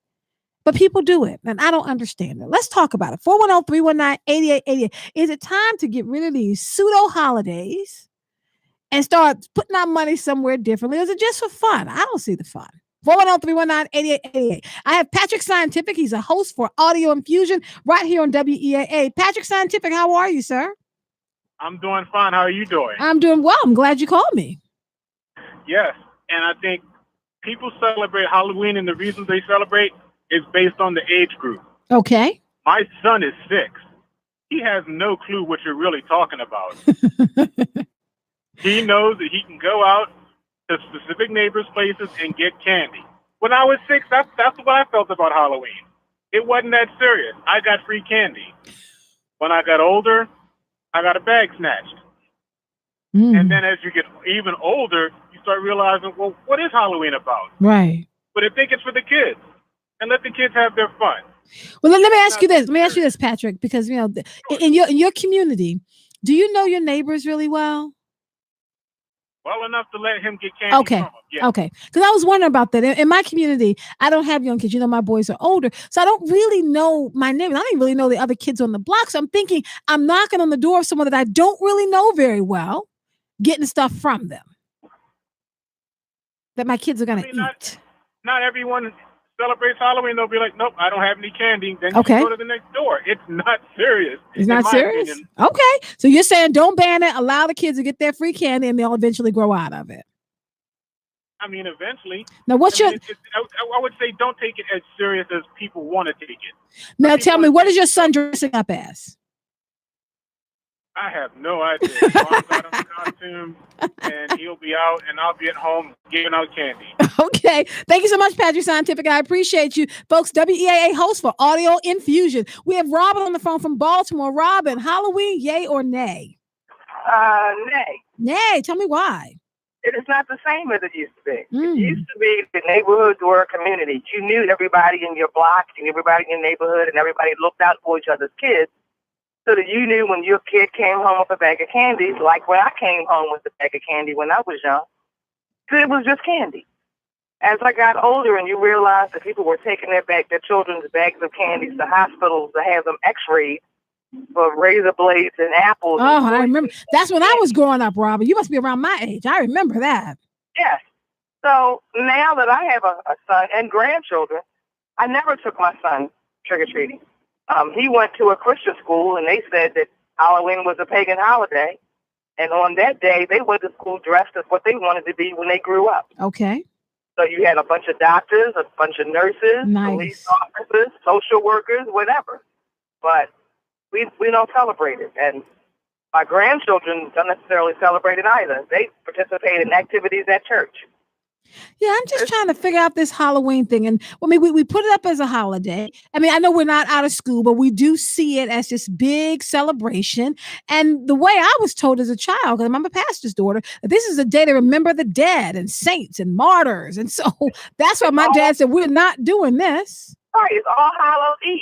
Yes. I mean, where you're celebrating demons and demonic things. Yes. So we never celebrated it. Not me neither. Thank you so much, Robin. We have Leo on the phone from Bolton Hill. Leo, what do you think?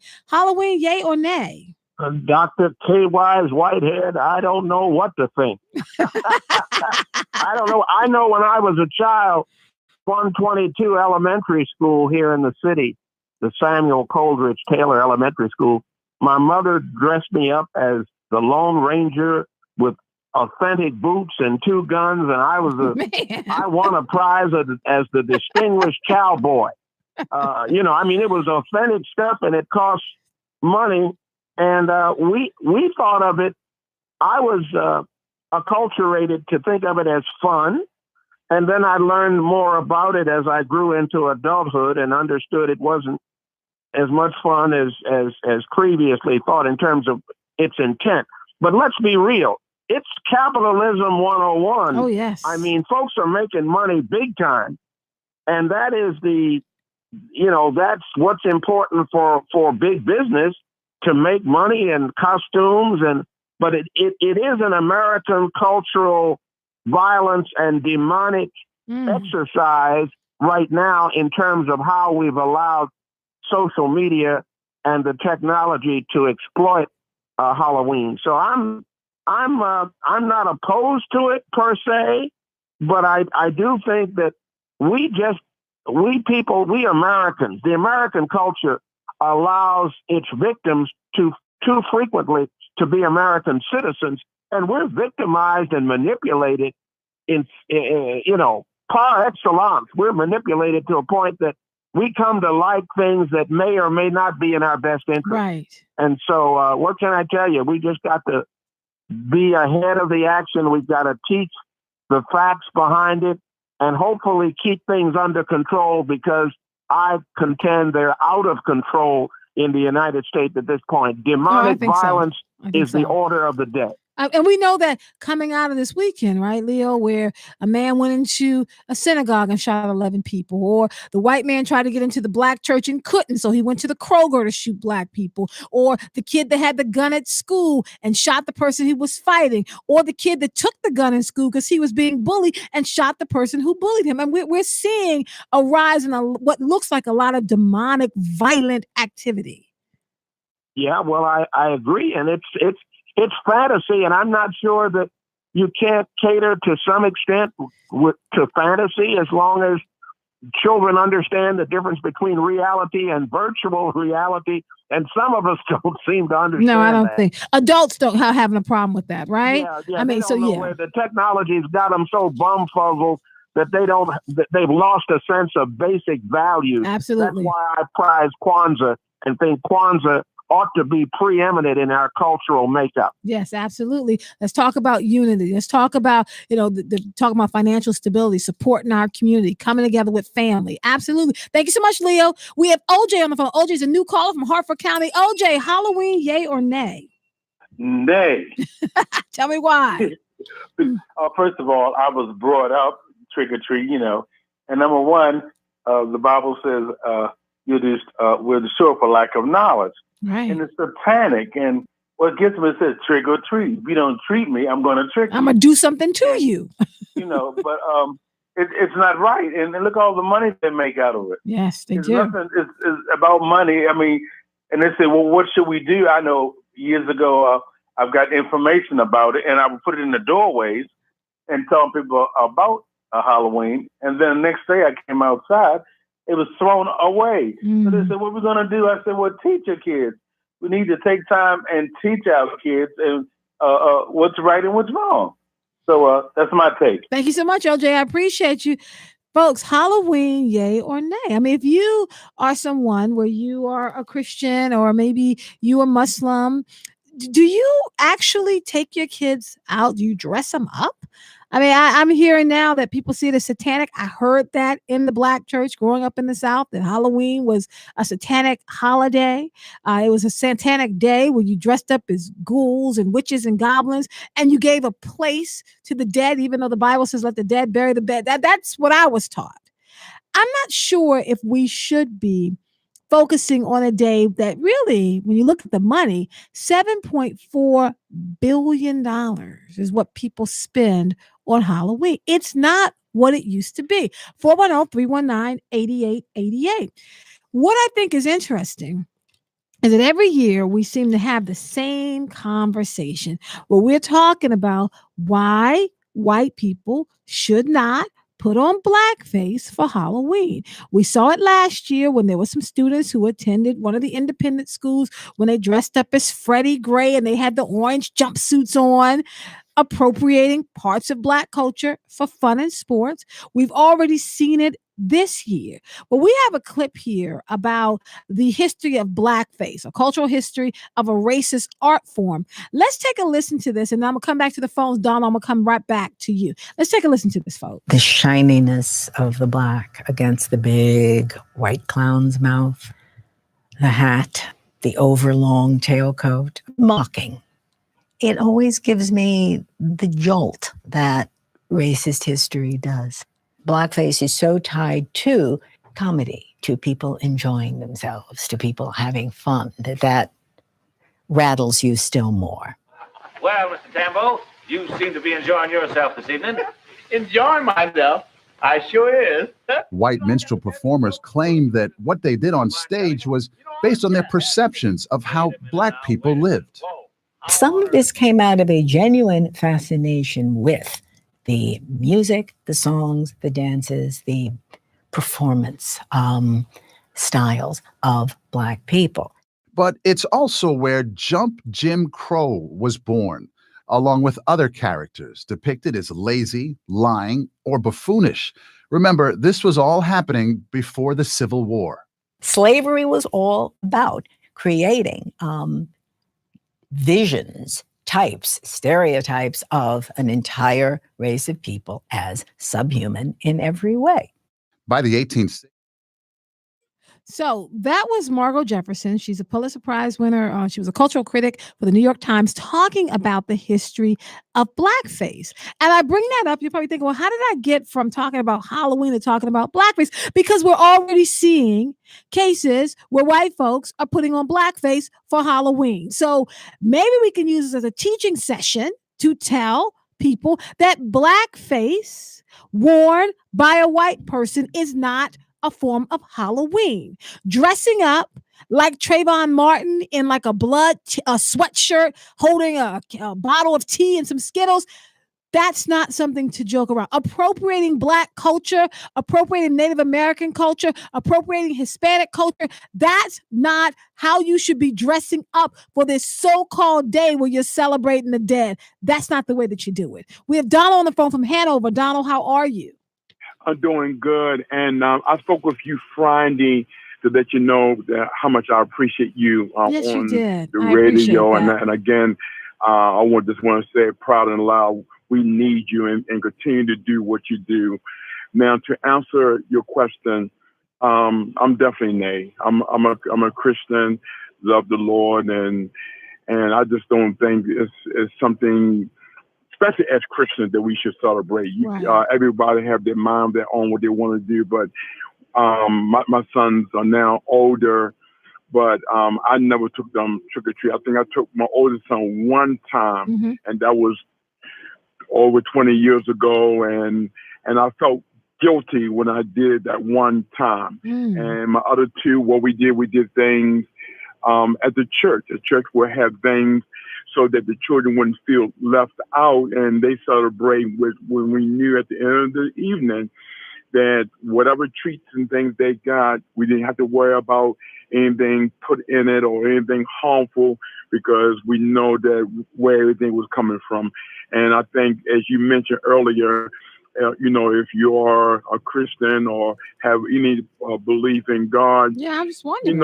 I don't think we should be doing that. All right. Thank you so much, Donna. I appreciate you. We have Ashton Smith on from Essex. Ashton, how are you? I'm doing well. How are you? I'm doing well. Thank you for calling. Oh my gosh, your program is so awesome. Thank you. Thank you. I want to give a small take.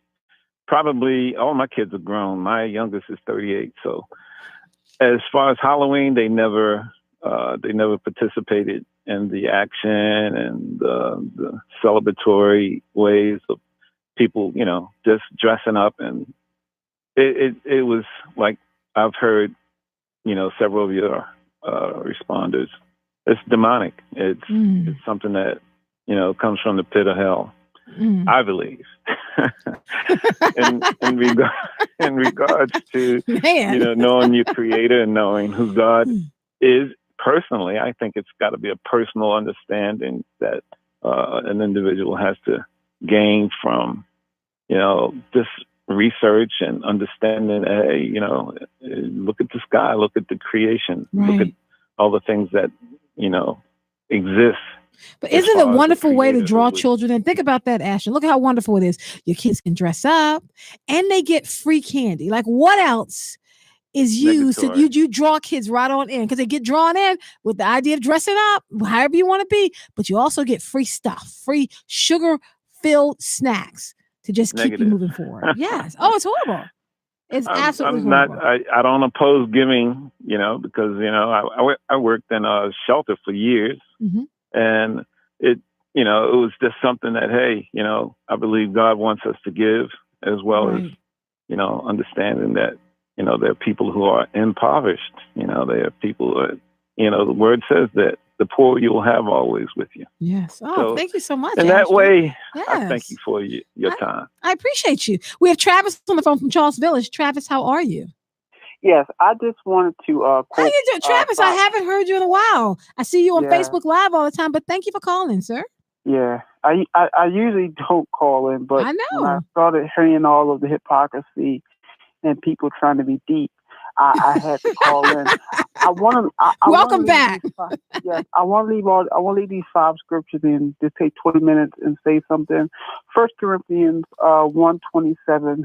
Mark 16:15. Hold on. Let's get them slow. 1 Corinthians 1:27. Mark 16:15 through 20. Matthew 28:18-20. Okay.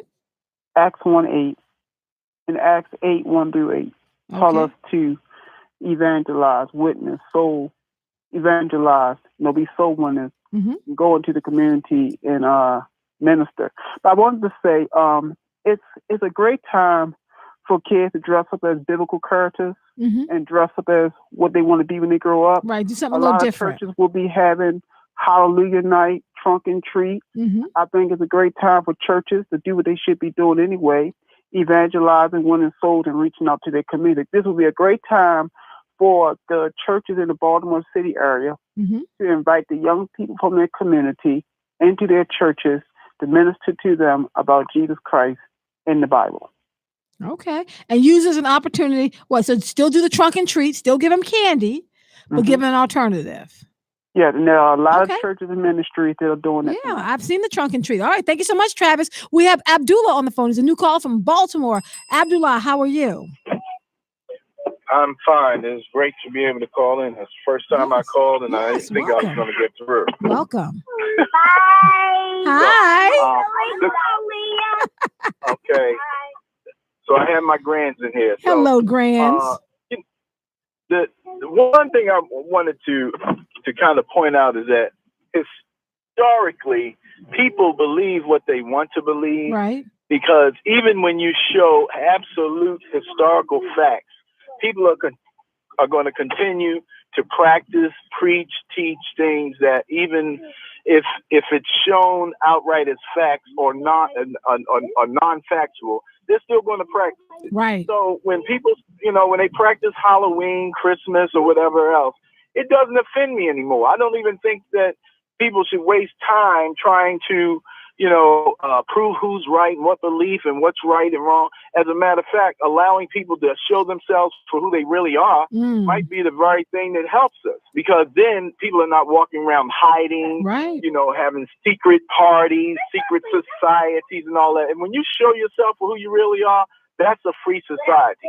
It's up to us to teach what we believe is the truth and let everything surface. Donald Trump has proven that. He's showing himself for who he really is. I completely agree. Completely agree. Abdullah, thank you so much. I appreciate you with the grands. Are you taking them out tonight? Oh, Abdullah's gone. We have Francis on from Northeast Baltimore. Francis, how are you? Good afternoon, Doctor. I'm calling. Of course, it's May for me. But what I wanted to say is that as a child, when we celebrated Halloween, it was nothing celebrating about witches and evil spirits and dead people. It was a chance for children to emulate the characters that in our time, we had cartoon characters, television characters that we wanted to, dress up as. As a child, I might have dressed up as Popeye or one of the other cartoons. We were Bugs Bunny, and there was no witches and warlocks and graves and spiders.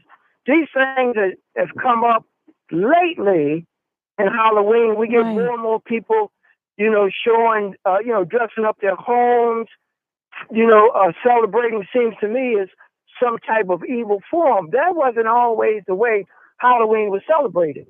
And, I think it's for children, but if you're going to celebrate, death and magic and that kind of thing, now I think you need to, you need to curb that. Right. No, I completely agree with you. Francis, I appreciate you calling. Thank you so much for joining the show. Folks, tonight is Halloween. If you go out tonight, I want to hear about it tomorrow. We have Charles Johnson, who checked in from Facebook Live. Charles said that he's dressing up in whiteface. Charles, I want to see pictures of that because that sounds interesting to me. As we go into the last couple of minutes of the show, I think it's important for us to once again just circle back around to the voting question, because I want to make sure that everybody understands that this is a pivotal election, no matter where you are, whether you're in Florida and you're voting there, whether you're in Georgia, where Stacey Abrams is working hard to become the first Black governor in the country. I mean, Oprah's coming out to knock on doors. Oprah's going to get folks heart attacks knocking on their door, getting them to get out and vote. But it's important. We have just a clip from Barack Obama, 8517. I want to play that because I want to drive home yet again the importance of voting. I don't care about politics. Look, I don't care about Pokemon, but that doesn't mean it won't keep on coming back. That's actually what people in power are betting on, that you'll check out, that you won't vote. And when you opt out, that's what allows other people to essentially fill that void. It allows them to do nothing about the things that you'd like to see government do. So if you really want to throw a wrench in their plans, throw them out. Vote in somebody better. Next. Why bother voting when I can't relate to the candidates? Now, this is actually a good question. For way too long, politicians haven't been representative of America as a whole. But that's changing this year. More women are running for office than ever before. More LGBT candidates are running for office. First-time candidates, young veterans of Iraq and Afghanistan, young leaders from across the political spectrum. So this year, more than any other year, you have the chance to change the face of politics so that it looks more like your own. You remember those hearings where members of Congress were asking Mark Zuckerberg questions like they'd never used the internet before? It's because they haven't. Here's your chance to vote for people who actually know what the internet is. That is President Barack Obama just telling us again why it is important that we get out and vote. So a couple things as we wrap up. We gave some incorrect information. I want to clean it up. There are 5 Black NFL coaches. I said coaches for colleges, 5 Black NFL coaches. We were not able to find the number of how many Black coaches are currently coaching in college football. We'll find that out and we'll get back to you. And to answer the question I asked, my trivia question, where I put on the table, how many Black men are currently enrolled in college?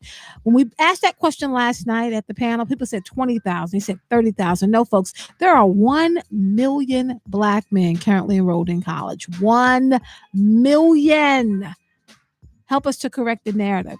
Tell the young men that you meet in your life that Black men are going to college. They are being successful. They are living their dreams. This is how we win, because we change the narrative and we base it upon the facts. This has been Today with Dr. K. I'm Dr. K. Wise Whitehead. Make a plan and meet me back here tomorrow at 3. We're going to have a very interesting conversation that will only be made better by having your participation. We're talking about gun control tomorrow. We are kicking off the town crier tomorrow, and we want you to be a part of it. Today with Dr. K is a production of WEAA. It is produced by my award-winning producer, Justina Pollard, along with my intern, Deja Edwards. We had Charlie on the board, along with Andre Melton. Stay tuned, because up next is For the Culture with Faraji. Remember, folks, we all win when we all participate. When we all participate, we all lean in. Because if one person is suffering, then in a sense, all of us are suffering. Keep it here for a quick update from MTA, and I will talk to you tomorrow.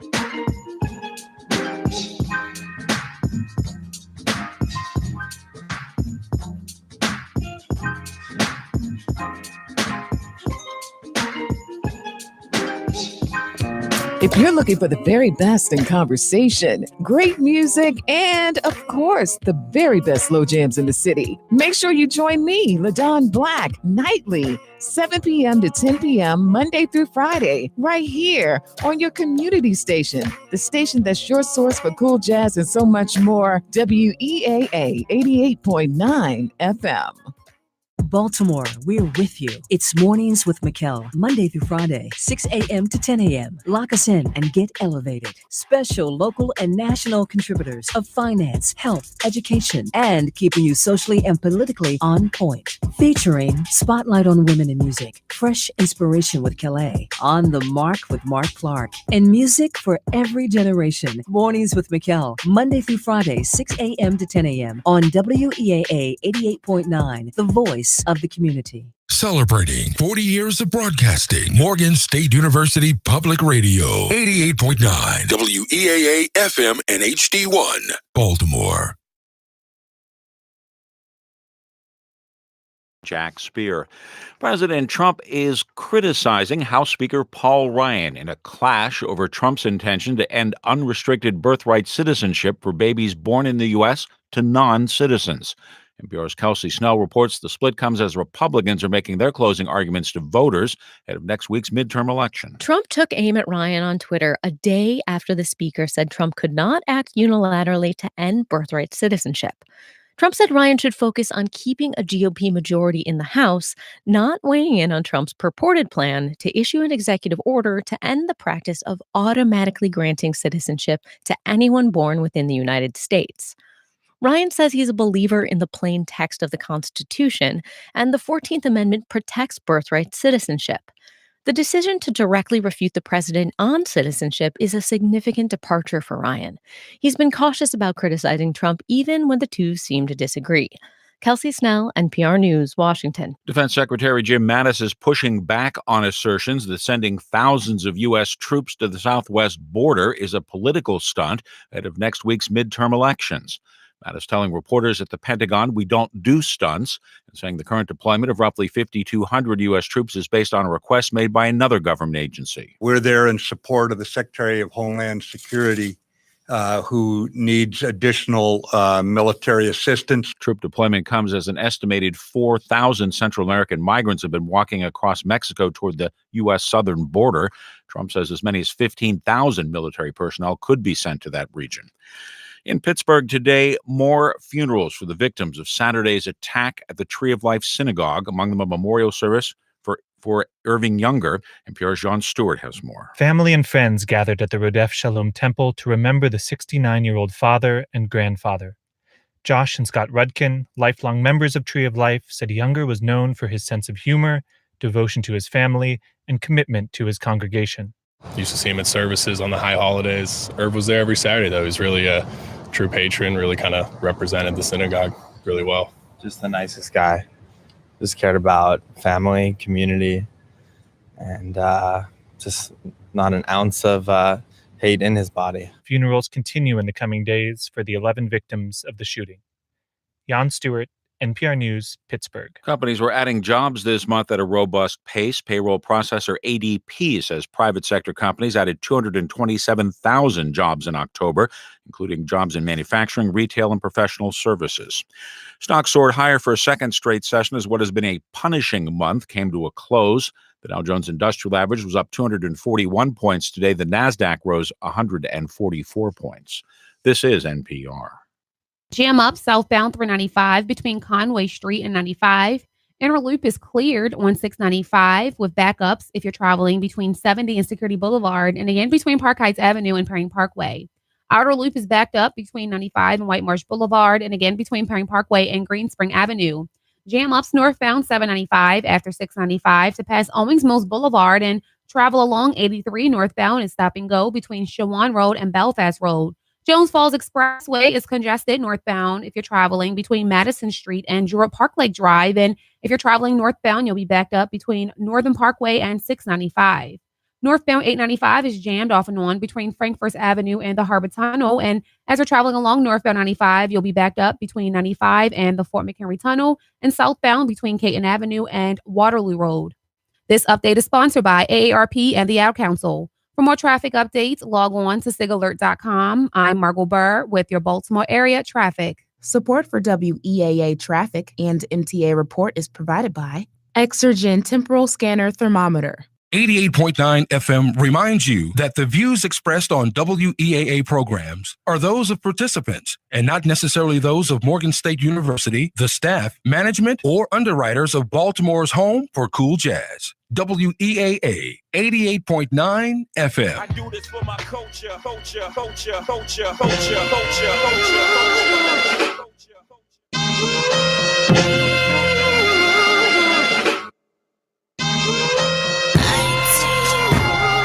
I do this for my culture.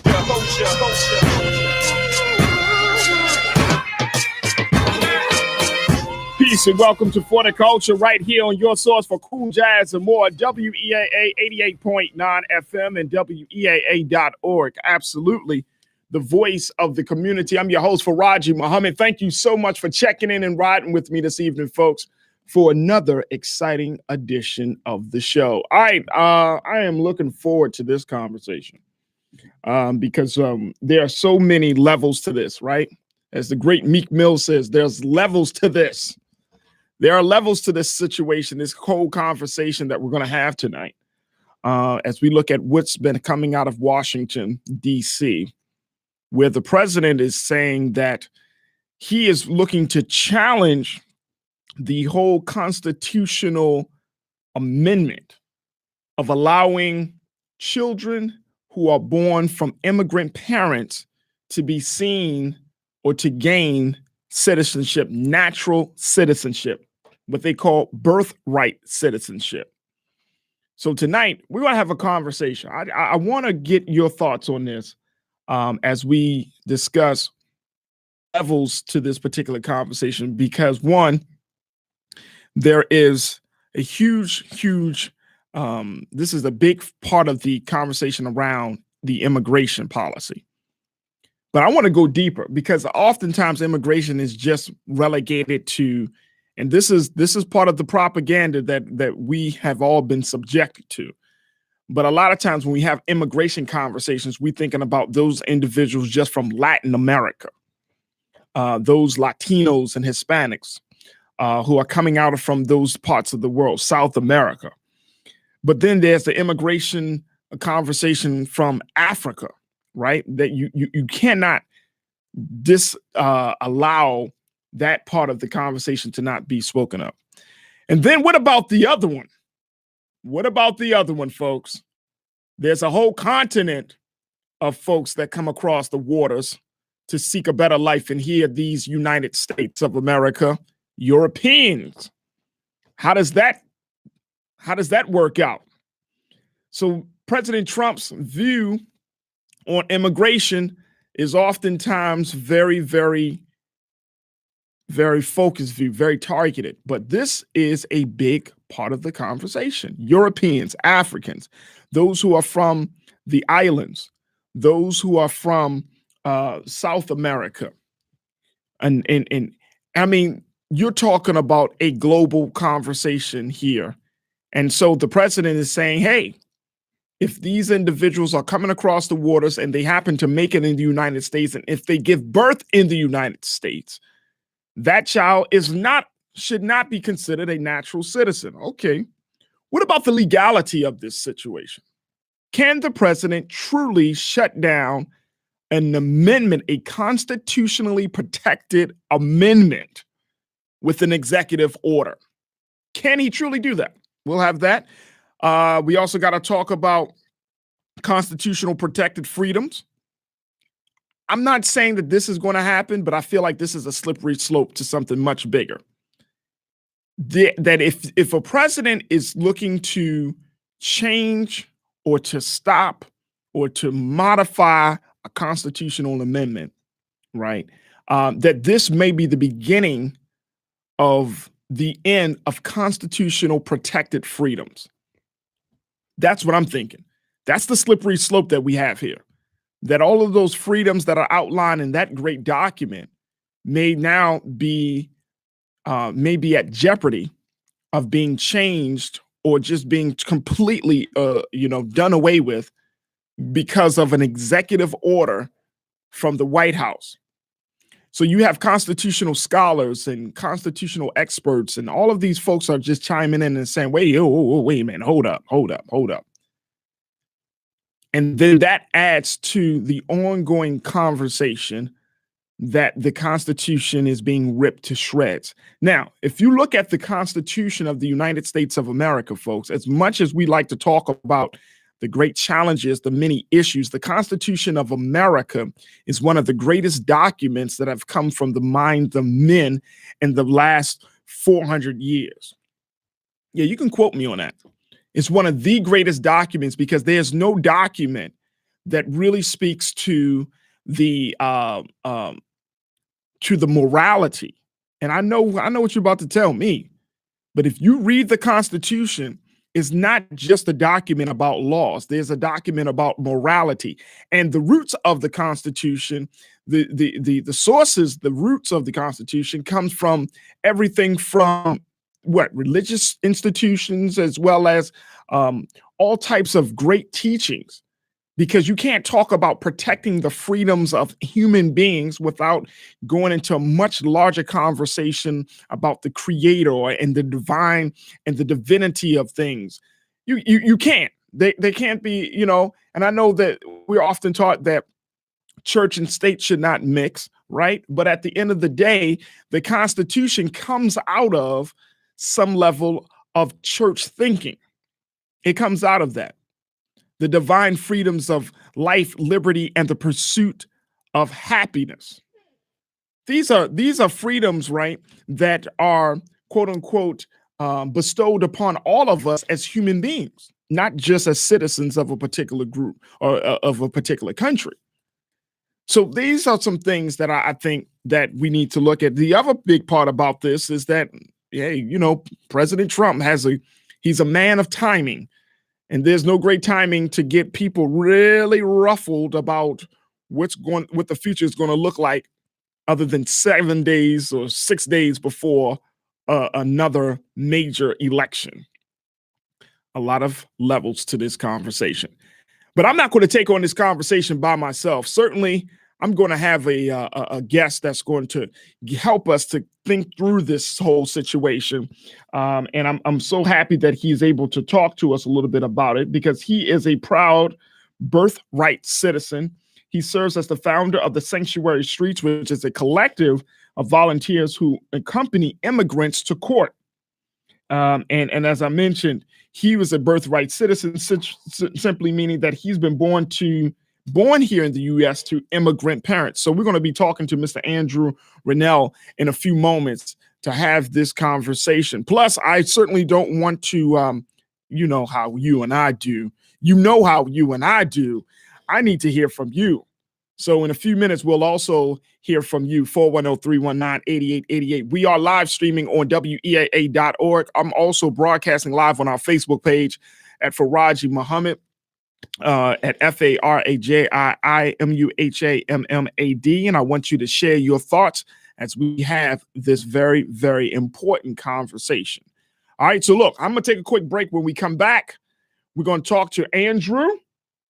We're going to talk about birthright citizenship. And I'm just asking a simple question. Simple question. Do you think President Trump should end birthright citizenship? Yes or no? Is this a battle that we want to take on right now in this country? Is this what we want to do? Hit me up, 410-319-8888. I'm going to be taking a quick break. When I come back, Mr. Andrew Rennell and I are going to have a little conversation. And of course, we're going to have it with you. Stay riding with us. It's For the Culture right here on your source for cool jazz and more. WEAA 88.9 FM and WEAA.org. Absolutely the voice of the community.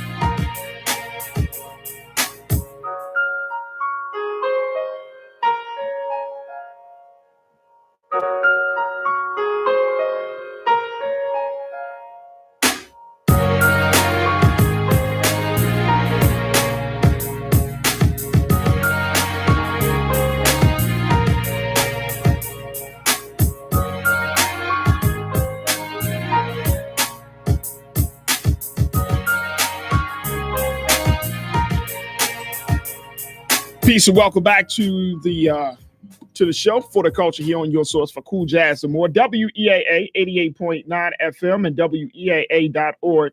Absolutely the voice of the community. I'm your host, Faraji Muhammad. Thank you so much for checking in and riding with us as we have this conversation about President Trump's looking to end birthright citizenship, which is simply if you are born to parents that have immigrated to America, and say your parents are illegal citizens, but they had you in the process of them being in America, that you automatically gain a citizenship status.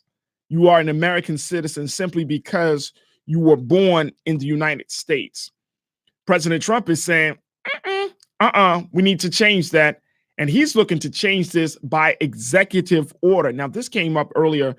This whole conversation came up when the president said in a recent interview yesterday that he had the right to do this. He had the absolute right to do this. He talked to the legal counsel and that he was informed that he could move forward. Now, has any president ever challenged this amendment, the 14th Amendment, in doing this? No, because there's always been another conversation about immigration. But more importantly, since the president is saying that he has the right to do it, he is hardlined on making sure that it gets this done, saying essentially, we're going to make this thing happen, whether you like it or not.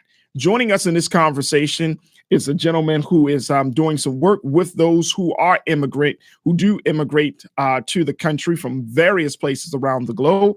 And he does his work here in Baltimore. He's been doing his work for many, many years. He serves as the founder of what he's called Sanctuary Streets, which is a collective of volunteers who accompany immigrants to court and helping them to navigate through the process as they try to find a better way of life in America. So we're happy to have him on For the Culture this evening, Mr. Andrew Rennell. Andrew, how are you, sir?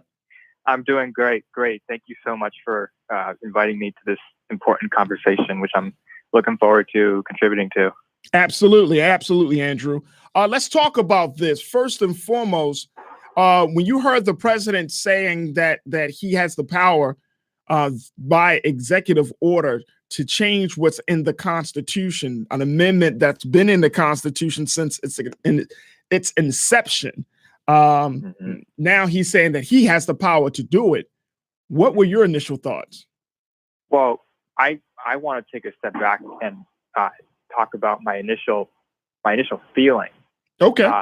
I am a U.S. citizen myself, but I would fall in that category of what he calls a birthright citizen. So he is talking about people who gain their citizenship by being born here, even if their parents are not American. And so that's precisely the situation that I myself fall into, along with millions of other Americans. I want to point out, too, that,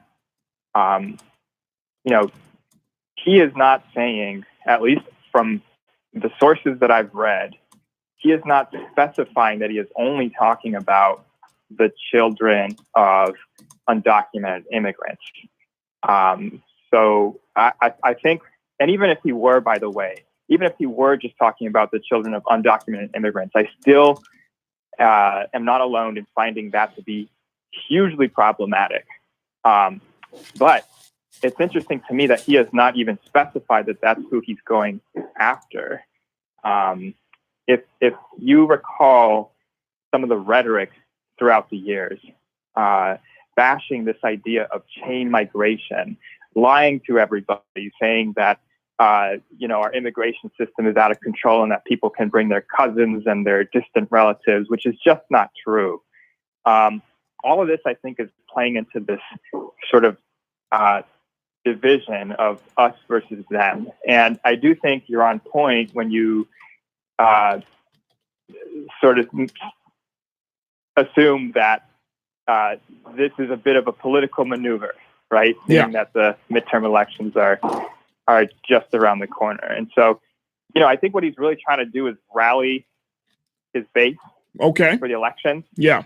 But I do think that it's still something that we have to take seriously, because what we've seen over the course of the last 3-4 years since he started running for office is that words have consequences, right? And even if he throws out these outrageous ideas all the time, we have seen firsthand the consequences, the social and cultural consequences of these ideas, even if the policy points aren't necessarily politically feasible at the time.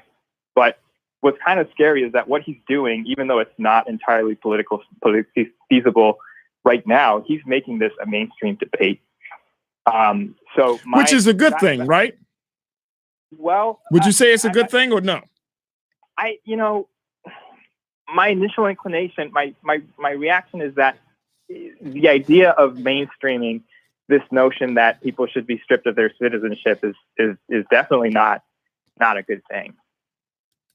But there should be a conversation about what citizenship looks like in America, right? And certainly, you know, if regardless of which side of the aisle you sit on, you know, what is the end goal of the conversation, right? It shouldn't just be like one-sided. And I hear what you're saying, Andrew, and our tactics to get people to be excited, you know, to generate some level of, to generate that level of excitement, to rally his base, as you're saying. But it just seems like he's deciding to use this part of it. I mean, I hope, I mean, well, you know, Speaker Paul Ryan questioned what is his plan, his birthright citizenship plan. And the president, of course, took offense to the fact that he even questioned that, you know, that this idea that the president has, and went on Twitter and blasted Mr. Ryan earlier today. But there doesn't, you know, that's the concern for me, is that, okay, you could throw out whatever you want to throw out, but do you have a plan to make it real? And if so, what does that plan look like? And essentially, what impact does that plan have on all of these folks who are all serving as immigrants, right? Whether you're talking about from Africa, from Latin America, you said your parents are from Peru, but then we also have a large group of immigrants coming from Europe. And that needs to be really considered. Hell, I mean, even the president's wife is an immigrant. You know what I mean? She attained her citizenship just 12 years ago.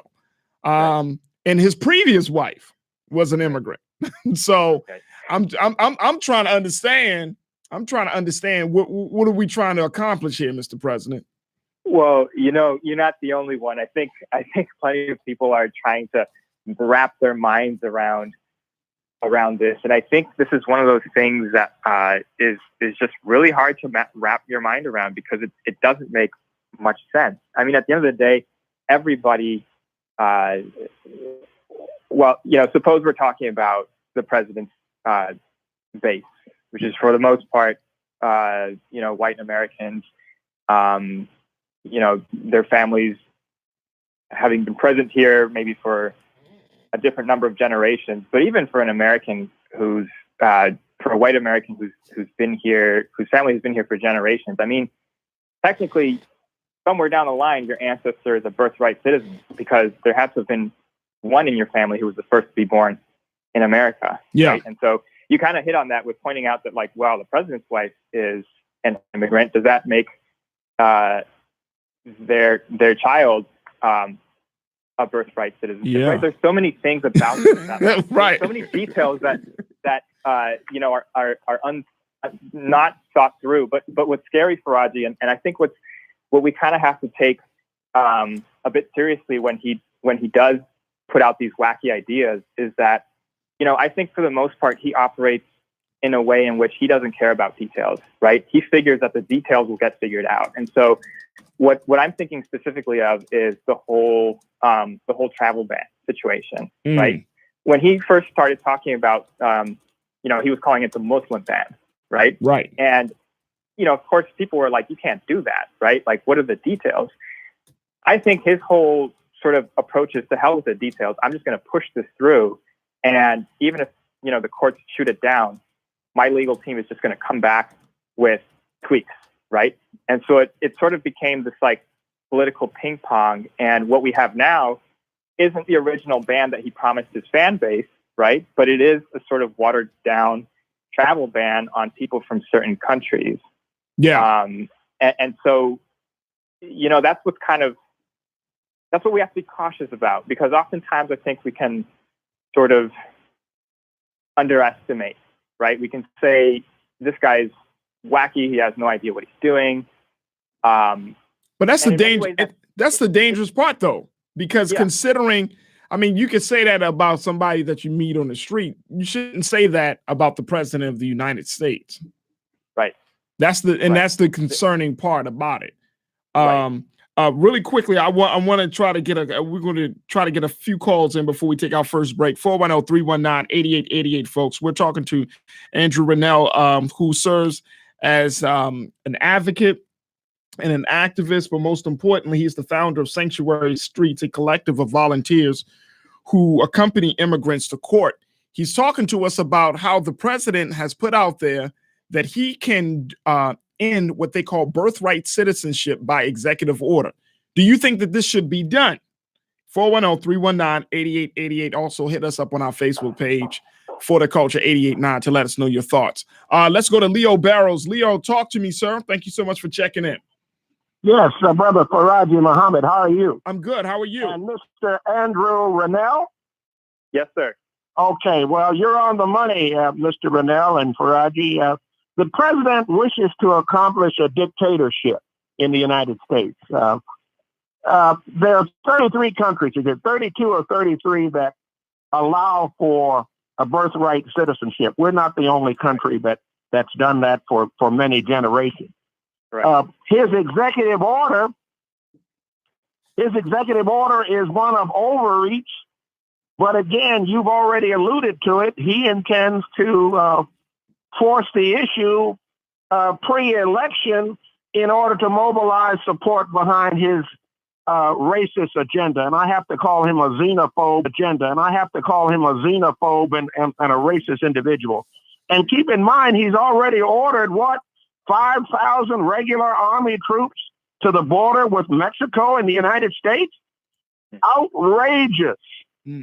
Alleging that he's supporting Homeland Security, et cetera, et cetera. Thank God the Jewish community has gotten activated with great vigilance of late in the last several days when they point to a white nationalist agenda on the part of this president. And of course, it was stated as such as a result of the massacre in Pittsburgh of the Jewish congregants at the synagogue. So again, since Woodrow Wilson, I don't think this country has ever had a president who's more racist. He's flaunting his authority as commander-in-chief. And if we don't push back against him, our elected officials, not just Paul Ryan, every congressman and senator that we're supporting from the state of Maryland or any other area in this country, every other state, if we are electing these congressmen and senators, and I want to hear from Chris Van Hollen, Elijah Cummings, and others here about the president's actions, which are out of bounds, out of order, and clearly racist. Immigration scholars are right. They're saying leave it as is. Why change the dynamics at this point? He is simply the president who wants to be king. That's why I've labeled him Donald the Actor Trump. Gotcha, Mr. Leo Barrows. Thank you so much for checking in.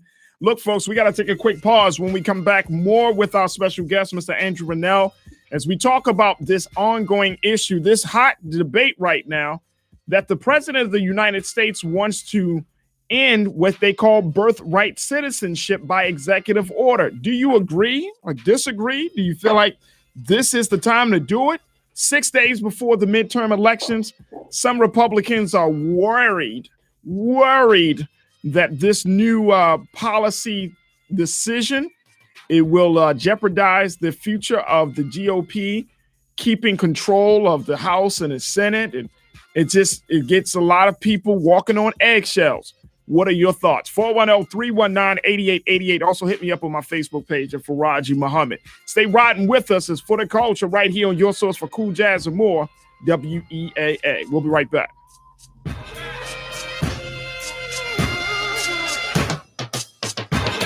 Hi, this is Mikkel Hunter of Mornings with Mikkel. Thank you for your kindness and support of your live local morning show, Monday through Friday, 6 a.m. to 10, where you can count on us to prepare you for the start of your day. We appreciate you and your investment in the future of WEAA. But there's still time and still a need for your support. Please consider sending your tax-deductible donation to WEAA.org. Support your community radio station today.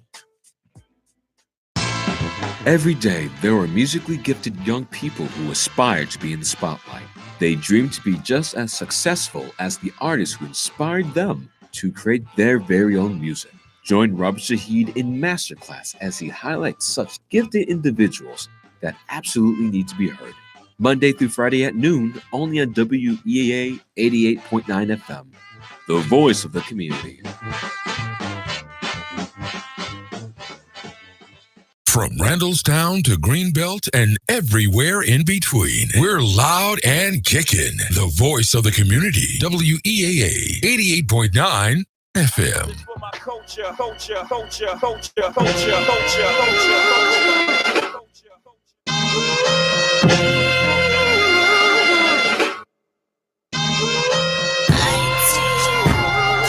do this for my culture.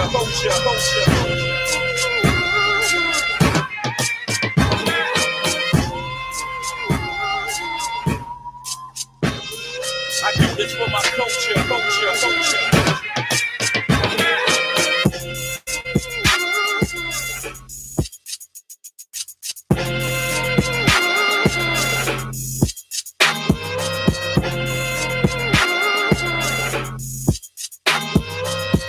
Peace and welcome back to For the Culture right here on your source for cool jazz and more. WEAA 88.9 FM and WEAA.org. Absolutely the voice of the community. I'm your host, Faraji Muhammad. Thank you so much for checking in and riding with me this evening, folks. All right, we're talking about it. We're talking about the president looking to end birthright citizenship through executive order. What's your take on that? We're going to have this conversation, and we've been having this conversation with Mr. Andrew Rennell, who is the founder of Sanctuary Streets. They work with immigrants in the court system and try to help immigrants to understand the legal system and the legalities of becoming a citizen. But more importantly, that work of making sure the immigrants who are able to make it across the borders, that they find some refuge, some solace in this whole conversation as the immigration debate continues to heat up. And it might become so hot, it might start burning folks on both sides of the aisle if it hasn't already done so. Here to talk to us a little bit about this is Mr. Andrew Rennell. Andrew, I know we only have a few moments left, but I want to get your take on the immigrants that you're working with and the folks that you're working with, whether it's in the court systems or in these communities. What is the general consensus right now in their view of the president and some of these policies that are coming out for something like this? Is this creating or causing an exorbitant amount of fear right now? Absolutely. An exorbitant amount of fear, uncertainty, shock, right? We are known as a country around the world as a beacon of freedom. And of course, we have our issues. We all know that. Known as a country around the world as a beacon of freedom. And of course, we have our issues. We all know that. Yeah. But people come to the United States because, in theory, we are a generous country, and we are a country of laws that allow people to come here when they fear for their lives under certain circumstances in their countries of origin. So people are really concerned. And, what I want to point out to listeners is that, immigration is usually seen as this issue that only concerns immigrants, as if immigrants is like this one box, right, of people.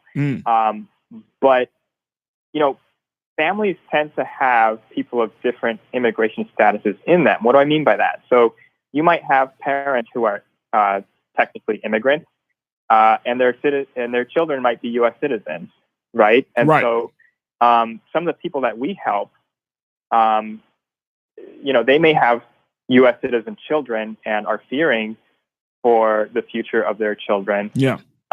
We might have people who are U.S. citizens and have immigrant parents, never really involved in sort of like the, immigrant advocacy world, but now are sort of like, wait a minute, I'm under attack now. And so this specific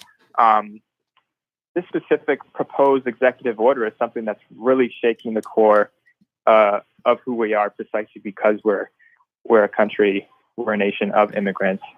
And here's the other thing, though, Andrew, because I want to kind of get your take, considering that there are some folks out there who really do have some very, very real concerns about how the borders are not as secure and as protected as they would like them to be. And I'm not saying just white people. I'm saying black people, Latinos. I mean, people who are really concerned that wait a minute, we may need to slow this train down a little bit. What do you say to those who feel like, you know what, immigration in this country has taken on a whole nother level? It's a whole nother beast now. Whereas before we had control, now it doesn't seem like we have that much control. Sure.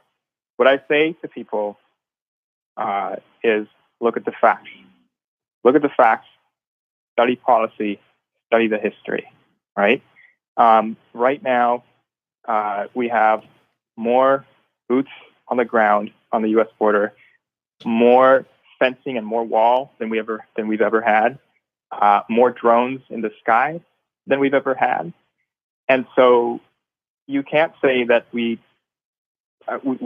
haven't continuously over more than a decade beefed up security on the border. Mm-hmm. And so, especially to people in Baltimore, the analogy that I use sometimes, which is helpful, is that just like we can't solve crime issues in Baltimore by just saying more police, more police, more police. Similarly, when it comes to immigration, more immigration and customs enforcement can't be the answer, right? We've already tried that. We are trying that, and it is not working. I say look at the immigration policies, what is sort of outdated, such that, someone wouldn't have to be an undocumented immigrant if our laws were a little more updated. And so these are some of the examples that I give people as far as concerns and anxieties about people breaking the laws. The average person, especially, a mother with children who is just trying to flee, gang violence in somewhere like Honduras, is not the kind of person who, under normal circumstances, would want to break the law, who would want to be undocumented, right? People in these situations do this because that's what I tend to share with people, is that people wouldn't cross, immense terrain, through harsh natural environments for thousands of miles, potentially subject to violence and abuse along the way if they didn't really have to. Right. Andrew, and to that I say we have to give people the opportunity to make their case and to allow them to stay here. Andrew, I appreciate your time tonight to have this conversation. I know that it's a big one. We look to continue this conversation even after the midterm election, but we certainly like to bring you back on to have more insight and understanding and could get us to think much differently other than what we are being exposed to right now. I think that there is so much more to this immigration conversation than what we're seeing and reading about. So your insight is certainly important. So thank you so much for checking in. And Faraji, I thank you for having me on the show. If there were one more point that I could make, which I'll make super quick, but I think you and your viewers will find it interesting, is that the 14th Amendment was actually ratified to grant citizenship to people of African descent born in the United States. So this was a way to protect, recently people who were enslaved, emancipated, but whose citizenship was still not recognized, to say, like, look, anybody who was born within the jurisdiction of the U.S. is a U.S. citizen. So this is something this is at the core of who we are. To even have a debate about whether this is needed or not, this is really. I'm glad we're having this conversation, but people need to realize the magnitude of what the president is trying to attack here. Absolutely. Thank you for your time. Thank you so much, Andrew Rennell, checking in from Sanctuary Streets. Thank you so much for being a part of this conversation here on For the Culture. Let's go jump into the phone lines because they're lighting up, folks, and I know many people had some thoughts on this. Let's go to Francis, new caller, checking in from Baltimore. Francis, thank you so much for your patience. What's your take on the president's thoughts and his decision to end birthright citizenship? Thank you, Mr. Muhammad, for taking my call, sir. You're welcome. Absolutely not. I think that he should not have the power to change the Constitution. And if this is what we must look at, this is perhaps sort of testing the waters. If he can change the constitutional amendment to, say, take away the birthright to be a citizen, then he could go in there and make changes that would threaten the freedom of others, because everybody in this country is really not free. Right. And when we talk about African Americans, I mean, he could make some changes by executive order. We might find ourselves in a peculiar position. So no, he shouldn't be able to do that. I think that, to me, I feel like he's testing the waters when he want to talk about taking away the birthright, because it's been in the Constitution since the beginning. And if he can do that, then yes, I think we're gonna have a problem. You sound like me, brother. When I said at the beginning of the show, Francis, this sounds like a slippery slope that now we have to start to look at all protected freedoms that lie within the Constitution. Because if you have a president who, upon his whims and desires and emotions, can say, you know what, we don't need that, then that has to be checked, which is really why the system that we currently have has been established. There's a system of checks and balances, right? So a president is not a dictator, and that would have to go through the halls of Congress in order to say, you know what, the president is allowed to do this or the president cannot do this. And then if that's not done there, then the Supreme Court has to also step in to determine, to interpret the laws that is laid out in the Constitution. So that system of check and balances, there's no other time to do it than right now for that system to be implemented and to ensure that certain freedoms are protected. I agree with you, sir, and thank you for taking my call. Absolutely, Francis. Thank you so much for checking in. Let's go to Bob out of Randallstown, another new caller, as we talk about the president is looking to end birthright citizenship. Bob, what's your take on it, sir? Bob, Raji, how are you? I'm good. How are you? I've been listening to your show for forever. Thank you. Let me tell you, I was about the last speaker, the guy, the guest, took my thunder away. This Bible writing is not about foreigners as much as it is about people who are born here, Black Americans, who started going to be verified at least 20 or 15 years by the sitting president.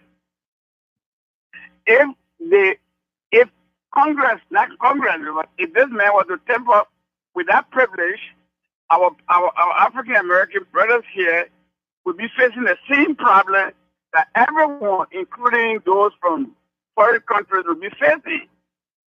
And before I leave, I just want to ask, when did Donald Trump, father and mother come to this country? They came around the early part of the 1900s, and he too will fall within that same category. So, sometimes when you point 5 fingers or 4 fingers to people, one come back to you, and he thinks he's doing all of this to make his base feel good about it, but he's also exposing himself. Because there are a lot of people from Europe who are here living illegally. And I know. Kids, and they're having kids the same way everybody from around the world is doing it. You know what? And you know what? That's the part of this conversation that I don't want us to lose sight of. Because again, Bob, we're not just talking about those from South America. We're not just talking about those from the islands. We're talking about those from Europe. We're talking about those from Africa. We're talking about those. I mean, this literally is a global conversation. So now, if the president of the United States is having a discussion or is having a thought to say, you know what, we're going to end this part of this constitutional protected amendment, we're going to stop that. Look at how many families, generations of families that would be affected by that. You know what I mean? I mean, even the president himself and his family. Right. He too he's on our list. Right. We've all and I think that's the other part about this. There has to be, and what I'm so happy my guest said is there has to be another alternative other than immigration and custom enforcement to have a conversation about immigrations in this country, right? Or how to regulate immigration in this country. But again, the root of this country, the fundamental value of this country is that this is the land of the free. You tell that into a world that has all been imprisoned in some one shape or form or another. And so you put yourself out there, you got to be ready for that influx. And there has to be a way to accommodate without losing the integrity of what you say you believe in, but most importantly, without losing the security of the citizens that are already present. All right. My man, and before I go, I don't want to take all your time, but before I go, I apologize. I didn't call you during the fundraising time. Yes, sir. I'm submitting $50 to your show, sir. So I'll go online and see how I can pay that money. Oh, yes, sir. You can just log on to weaa.org, Bob, and then you can just safely and securely you can place your donation for the culture. Thank you so much. All right, sir. Thank you. Absolutely. All right, folks, we're going to continue. 410-319-8888, 410-319-8888. Let's go to Fred out of Baltimore. Then we hit to Tracy and Glen Burnie. Fred, what's your take on it? Well, for Roger, as always, I hear people accusing the president of being a racist with the immigration bill.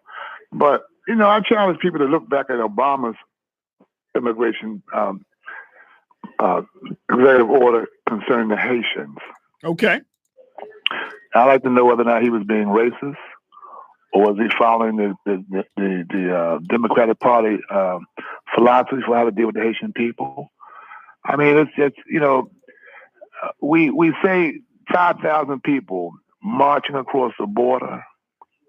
You don't know who's in this group.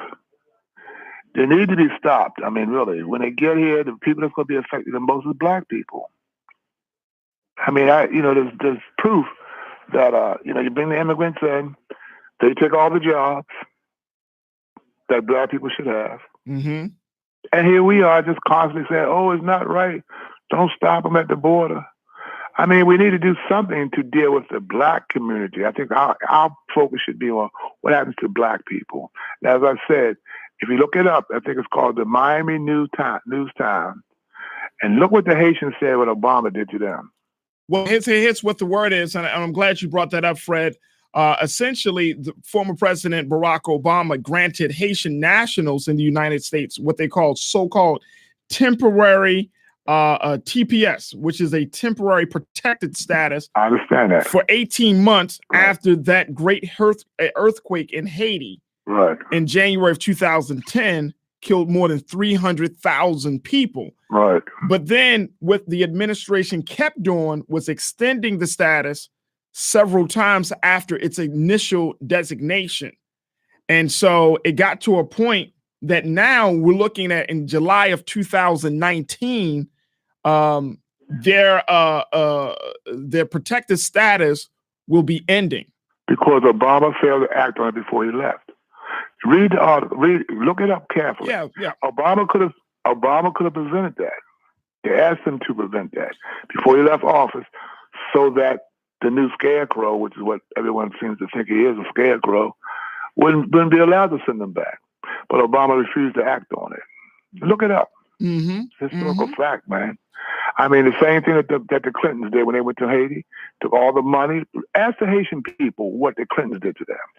And ask the Haitian people what Obama did to them. Right. Well, the interesting part is in May of last year, Homeland Security Secretary Mr. John Kelly, who works for the president now, he extended that status for Haitians for like 6 months, right, through January of this year. Right. But now President Trump is saying that he's going to end TPS, or the temporary protected status for Haitians, as of next year. So they won't get that protection that they need. I don't know if we can put the blame on the president for that. I mean, he could have done it, but he's talking about 59,000 Haitians, right? And And I think that what he was trying to do is trying to get them out of a place of unfortunate circumstances into a better space. And you know where they put them? In Guantanamo Bay. Yeah. They put them in barbed wire fences as good as cages. Yeah. So, I mean, now this big uproar about, Trump did this, Trump did this. Where was the outrage when this was happening under Democratic control? We you know what? I got you. And Fred, you bring up a valid point. I'm so happy that you brought it up. I got to let you go, Fred, but thank you. Thank you. Tracy from Glen Burnie, what's your take on this? Thank you for your patience. Thanks for taking my call. How you doing? I'm good, Tracy. How are you? Pretty good. Here we go with racist in chief again, huh? Here we go with him again. Let's just call it what it is. Wasn't he the one that said he would welcome the immigrants from Norway? Remember he said that? Yeah, oh yes, ma'am. Why can't we get immigrants from Norway? What do you think this man is saying?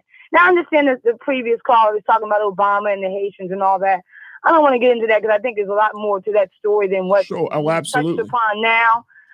But let's just call it what it is. If he's gonna do this, that definitely should affect all the Russians that are coming in Florida and New York. Some of them living in Trump Towers, having babies. Is that going to affect all these people? I mean, it is what it is. We got to stop dancing around things and then somehow we drift off to this and drift. Just call it what it is. This man wants to make this nation all white. I'm just tired of people tiptoeing around it and try to nitpick at things. You see what this man is doing. We know what this man is. And we sit here and just try to, I don't know, we try to give off different reasonings and things like that. Why do you think Kavanaugh is on the court? He's not just there to cover Trump as for the Mueller investigation. This man is there to be his safeguard. And some of these things he's going to bring up. This is not going to be the first thing Trump is going to try to, wiggle his way around. Kavanaugh is there for a reason. Look at the big picture. Stop looking at the small picture. That's why he's trying to rearrange this court. Because this man, if he stays in office, and if he gets reelected in 2020, watch what they're going to do. And especially this election coming up next week. Yeah. We're going to be in some serious trouble. We dancing around talking about what Obama did. Obama's gone. He did his 8 years. He's gone. This man is trying to change the dynamics of this country to a point where we better be careful and stop talking about. I've heard other talk shows that I've called in on. They talk about, well, Obama, this and that. Pay attention to what's going on right now. Mm-hmm. Obama is gone. And if we don't wake up now, we're going to be in some serious trouble. I'm just a realistic person. I hit it straight on. This man is a white nationalist, and black folks sitting around. Oh well, this and Hillary did this, or Obama did this. Y'all need to wake up. And that's all I'm going to say about the subject. Have a good evening. Hey, you too, Tracy. Tracy checking in from Glen Burnie. I can feel the passion in that one, man. All right, let's go to D in Harford County. D, talk to me. What's your take on the president talking about ending birthright citizenship? I'm glad that the president brought this up as a conversation that needs to be addressed. And first of all, there are so many misinformed people, so many ignorant people. They don't even know how a law works. Trump cannot change any laws of this country. Congress is the only one make laws, amend laws. So let's get that straight. Right. And plus, Trump is not talking about people who are here now. He's talking about new immigrants that come to this country, not legally, illegally. I have people in my husband's family that have been in line for 8 and 10 years trying to get into this country. They can't come because we got so much other stuff going on. They're being pushed back. So I'm glad. So you're saying like physically trying to get into this country, or they're trying to gain citizenship? One is a doctor trying to get here. So, but she's doing it the legal way. This country is an awesome country. I have people from Puerto Rico. I have people from Nigeria, and they will tell you this is an awesome country. But we have to do things legally, Farazi. Yeah. We can't just open the borders up and let everybody come through. And if this is what black people want, let them put them in all these cities that black people live in. And you watch and see what happens. You have to be accounted financially. from law enforcement point of view, our cities now are overwhelmed. So with D, people who they know live there. So do you think that children of immigrants, they should just be allowed that natural citizenship? That No, they shouldn't. They should. If you are Okay. here, if you come here illegal, let me put that out there because it seems like a lot of black folks don't know what the definition of illegal and legal. If you come here illegally, like cross our borders, Right. sneak into the country, Right. no, your child should not have automatic. Even though the Constitution says that you are based upon the jurisdiction that you're in, and of course it's talking about the United States of America. And guess what, Faraji? Yes, ma'am. That amendment was really for black people. Everybody, I'm so sick and tired of everybody Sure. using things that was set up for black folks and use it to make all these other provisions. I am tired of it. Absolutely. I understand. Matter of fact, that amendment was ratified 150 years ago this year. And it need to be revisited because we need a final opinion from the Supreme Court because it's too ambiguous. And yes, I am. I'm glad he brought it up. And he's not responsible for that caravan or mob of people coming here. He is not responsible for that. So he's the president of this country and he better address it. All right, D from Harford County. Strong views. Thank you so much for checking in, D. She said that he should do it. Let's go to Stephanie real quick. Stephanie from Baltimore. Stephanie, what's your take on this as we talk about the president? Stephanie? What we got here? We got Stephanie? Yes, can you hear me? Yes, ma'am, Stephanie. Go ahead. I said, I'm blown away. I can't believe that so many black folks are confused, bamboozled, hoodwinked. I mean, what has Trump done for us? And like Dee said from Glen Burnie, y'all better wake up and wake up quick. Because if you think these first 2 years have been terrible, continue to let him do what he's doing and see what happens in the next 2 or 4 after that. Unbelievable. I am blown away. Well, that's the culture. That's the culture right now, Stephanie. I mean, we have and we've had these very hot, sensitive conversations on this show, but the culture is that we are not a monolithic community when it comes to certain things, when it comes to policy or beliefs or in values. I mean, we really have to have these conversations so we can hear ourselves to determine where we are instead of assuming. We really do. And you know, for us to be putting, you know, brown people against black people and talking about, you know, if they come over here, they're going to take our jobs. That is so far from the truth. Right. Yeah, I agree. Now that I certainly agree. I don't think the conversation about jobs is the same conversation as being human. That's a different conversation.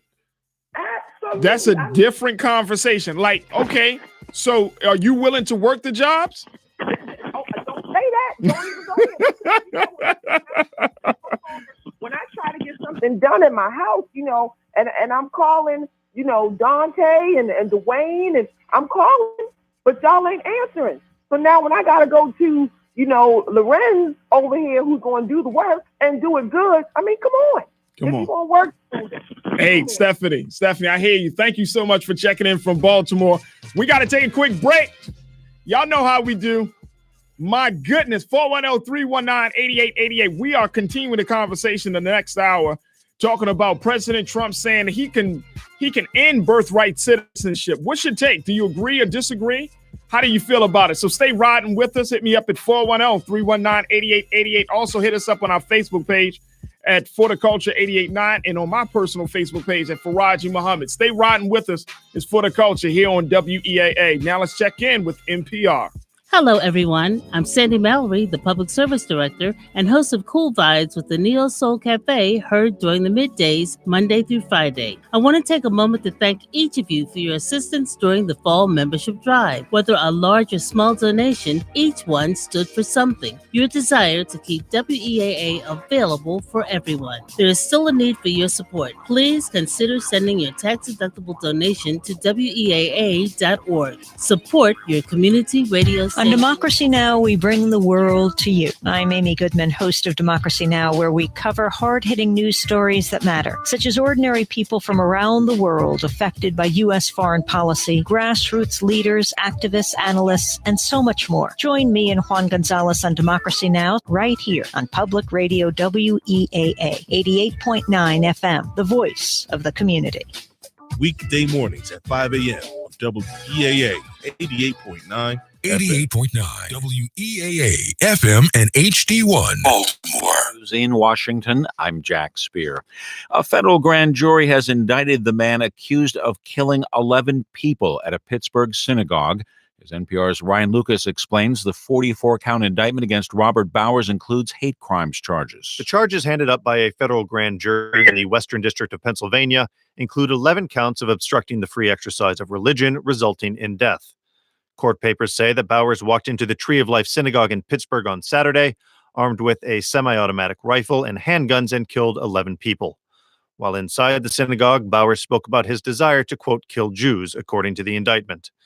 Attorney General Jeff Sessions called the alleged crimes, quote, incomprehensibly evil, and says hatred and violence on the basis of religion have no place in the United States. Federal prosecutors say they intend to seek the death penalty in the case. Ryan Lucas, NPR News, Washington. President Trump is going on the offensive. That's after House Speaker Paul Ryan dismissed his call to end automatic birthright citizenship for the children of non-citizens born in the U.S. Trump says Ryan should focus on holding the majority rather than giving his opinions. Ryan said yesterday he does not think the president can limit birthright citizenship, which is addressed in a constitutional amendment, by simply issuing an executive order. But speaking to reporters today ahead of another GOP campaign trip, Trump disagreed. I believe that you can have a simple vote in Congress, or it's even possible, in my opinion, this is after meeting with some very talented legal scholars, that you can do it through an executive order. Now, I'd rather do it through Congress because that's permanent. While the president continues to push the executive order idea, he also says he expects lawmakers to work on closing immigration loopholes and securing our border. The State Department is calling for a cessation of hostilities in Yemen, a country the UN warns is on the brink of a man-made famine. A Saudi-led coalition has been fighting to restore the government ousted by Iranian-backed rebels. More from NPR's Michelle Kellerman. The way the State Department spokesperson Robert Palladino explains it, there's a sequence of steps needed in Yemen. The Iranian-backed Houthi rebels should first stop missile and drone strikes into Saudi Arabia and the United Arab Emirates. And as soon as this happens, the Saudi-led coalition must cease airstrikes in all populated areas. The U.S. provides logistical support to the Saudi-led air campaign, though some members of Congress want that to stop because of the high civilian death toll. The Trump administration is calling on all sides to work with the UN Special Envoy to end the war. Michelle Kellerman, NPR News, the State Department. Stocks soared higher for a second straight session as what has been a punishing month on Wall Street comes to a close. Some stronger quarterly earnings from companies including Facebook, GM, and Estee Lauder helped to boost investor spirits. The Dow Jones Industrial Average was up 241 points. The NASDAQ rose 144 points today. You're listening to NPR. Jam up southbound 395 between Conway Street and 95. Inner loop is 695, stop and go between 95 and Security Boulevard, and the outer loop is backed up between 95 and 32. Westbound 70, stop and go between 695 and Columbia Pike. Northbound 795, you'll be congested between 695 to pass Owings Mills Boulevard. Southbound 83, you'll be backed up between Padonia Road and 695, and northbound 83, you'll be inching between Fayette Street and 695. Traffic along northbound 895 is backed up between Route 2 Spur and the Harbor Tunnel, and if you're traveling southbound, you'll be backed up between 151 and the Harbor Tunnel. Northbound 95 is jammed between 695 and the Fort McHenry Tunnel, and southbound is sluggish between 395 and Waterloo Road. Southbound 97 is jammed off and on between 648 and 100. This report is sponsored by Sylvan In-Home Tutoring, Sylvan's Anytime, Anywhere Tutoring. For more traffic information, log on to sigalert.com. I'm Margot Burr with your Baltimore area traffic. 88.9 FM reminds you that the views expressed on WEAA programs are those of participants and not necessarily those of Morgan State University, the staff, management, or underwriters of Baltimore's home for cool jazz. WEAA 88.9 FM. For my culture.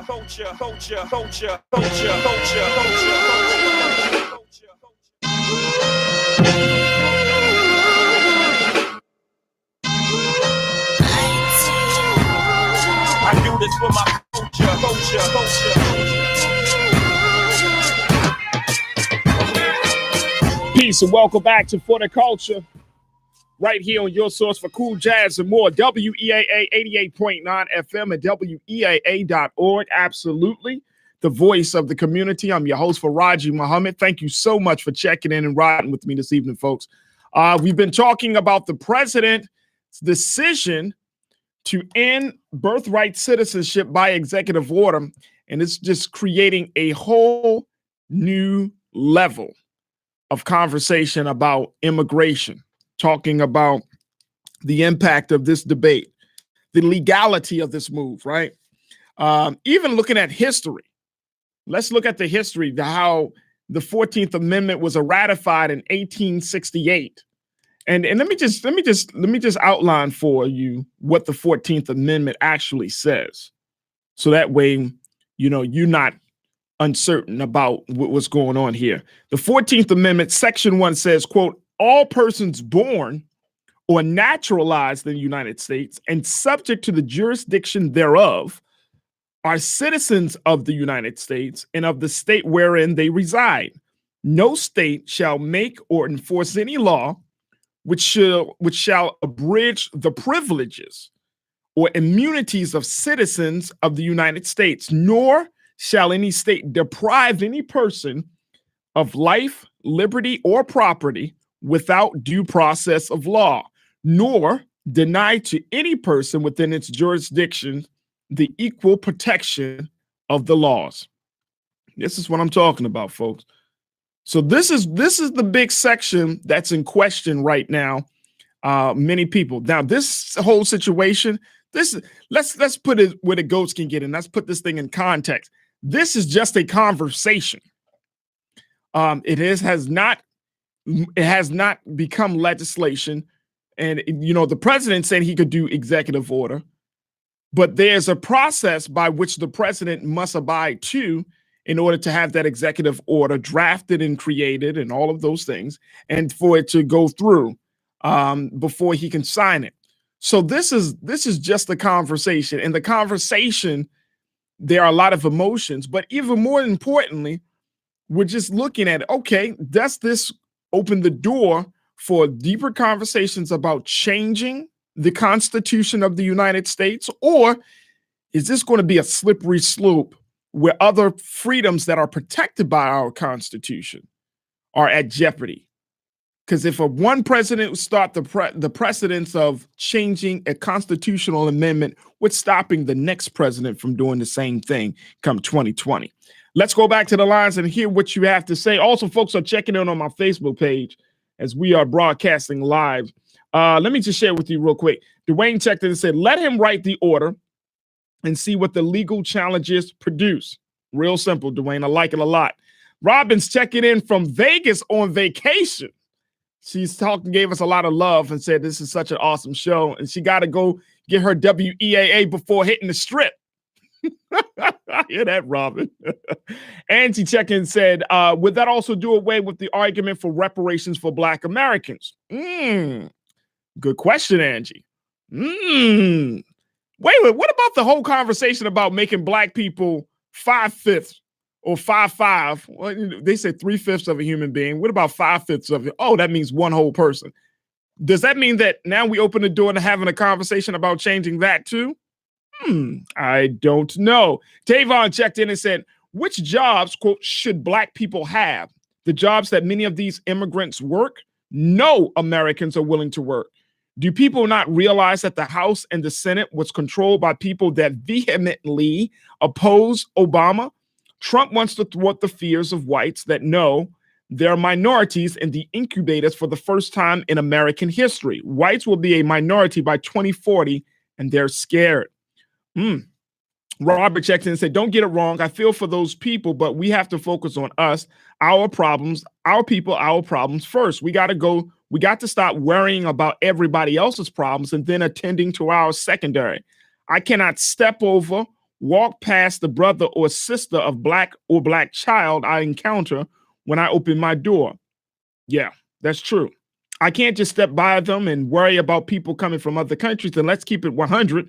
When those people come and they will guess whose neighborhoods they're going to flood first. We need to get ourselves straight first, and then we can save the rest of the world. I've heard that one. I definitely understand that sentiment, Robert. But at the end of the day, when you have over 300 million people in a country, you can't just talk about the 40 to 50 million.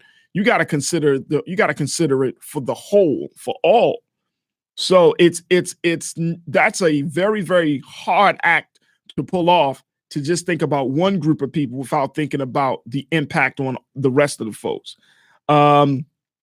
Azriel checked in and said, we have to get away from our emotional tirades and stop the presidential comparisons.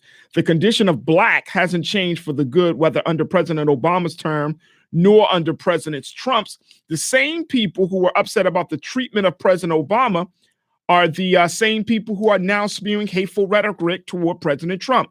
Either way, our communities are still not serviced as supposed U.S. citizens. I don't deny the human factor, but in a way, I feel we need to pay close attention to our issues and not pick up the banner for others because we barely have any rights or justice ourselves. All right, let's get back to the phone lines. Hear what folks got to say. 410-319-8888, 410-319-8888. Let's go to Dennis out of D.C. Dennis, thank you for your patience. What's your take on this? Oh, man, thanks for accepting my call. Ferrari, you did a great job with the opening, man.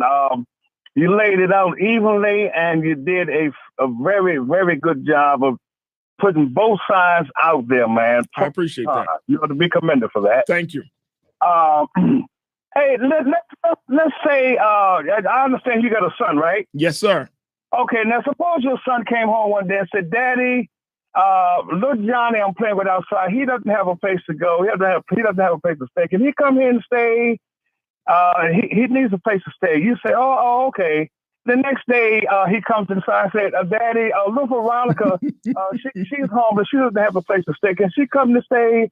When do we draw the line and say, oh, okay, well, wait a minute. Does she have any plans, or is there another solution that we can look at versus bringing everybody in that wants to come into my house to live? My point is this. There's a system already in place for illegals to come into this country legally. There's a process already in place. Now, what we should be focusing on is to make sure that process is done equally and non-discriminatorily, first and foremost. And secondly, I don't agree. This current president has said and done monstrous things since he's been in office. Sure. For the most part, I don't disagree with everything he's trying to do. There has to be a limit on how many people that can be absorbed in this country without draining and putting a strain on the resource already here. Black people are in bad shape. They were in bad shape under Bush, Obama, and they were in bad shape under this president. So let's step back away. Let's take the emotion out of all of this thing and look at this thing, with our head instead of our heart. If we want to, let's look at it with our head and with our heart. But at the same time, let's be realistic. You simply can't allow people to just come in because they want to come in, because they want African. And for the record, African Americans didn't have that option. No, you're right. You're right. So what about Dennis? But what about the children? So that's the big question of this, right? Listen, I hate to say what I'm ready to say, and I thought long and hard about this because this has been on my heart for some time. Okay. And I have to, with everything that was in me, I've got to say no. You simply can't come over here illegally, have a child in this country, and then make that child legally, because here's what's happening. Somebody has to take care of that child. Yeah. So what are they going to do? Send the parents back? So wait a minute though. Now here's the big question now, Dennis. So this sounds like this is opening a much bigger conversation about ratifying the 14th Amendment. That we have to do on some changes to that 14th Amendment, because as of right now, as it currently states, you could do that. That's exactly what you can do. You can have a child, and guess what? That child is a natural citizen. But you're saying we need to reevaluate that, go back to that. It needs to be. It has gotten to the point where it needs to be addressed with the utmost emergency. This is a crisis situation. This is crisis.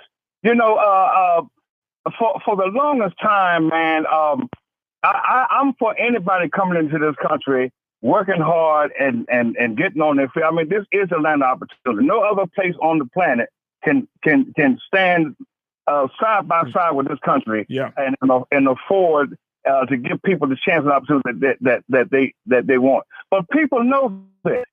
One quick thing before I hang up, I heard a young girl say one time some years ago, she was on welfare, and she said, this is what she said. She said, I'm gonna start having more children because the more children I have, they're gonna add more money to my welfare check. Right. So I mean that argument is like, you know, putting a strain on the system because you know that the government is going to take care of these children regardless of how these children come to be, whether mad or unmad. Hey, Dennis, and that's a value. And you know what? That type of, and I appreciate you for checking in, Dennis. That type of thinking where you commodify your child. And people still think that way today. You know, you say you heard that years ago. I've heard that today. We still think like that today. And that's the unfortunate part. Very, very unfortunate part. Let's go to, let me go to another new caller, Diane from Baltimore. Diane, thank you so much for checking in. What's your take on this, Diane? Well, I totally agree with Dennis.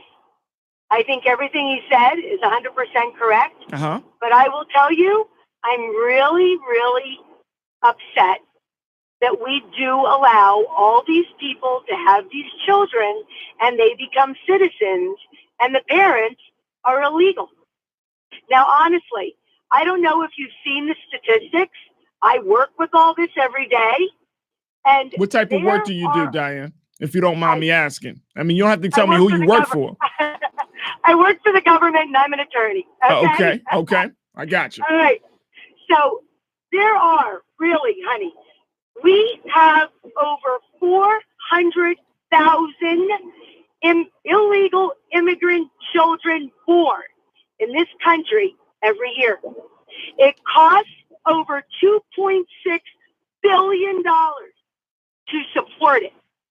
Wouldn't everybody, no matter what color we all are, okay, wouldn't you prefer to see that money go to the homeless, to the poor, to the indigent, to the veterans, to anybody that lives in our own country? There's no need for this. None. And they do it. So that, I mean, okay, so now it's and I mean, I don't know what type of law you practice, Diane, but thinking about if there are regulations, are we saying that there needs to be some regulations on childbirth? Because in some countries, that's already happening. Well, yeah, but you know what, honey? I'm going to tell you something. You're never going to go anywhere in this country with that. Okay, we're not China.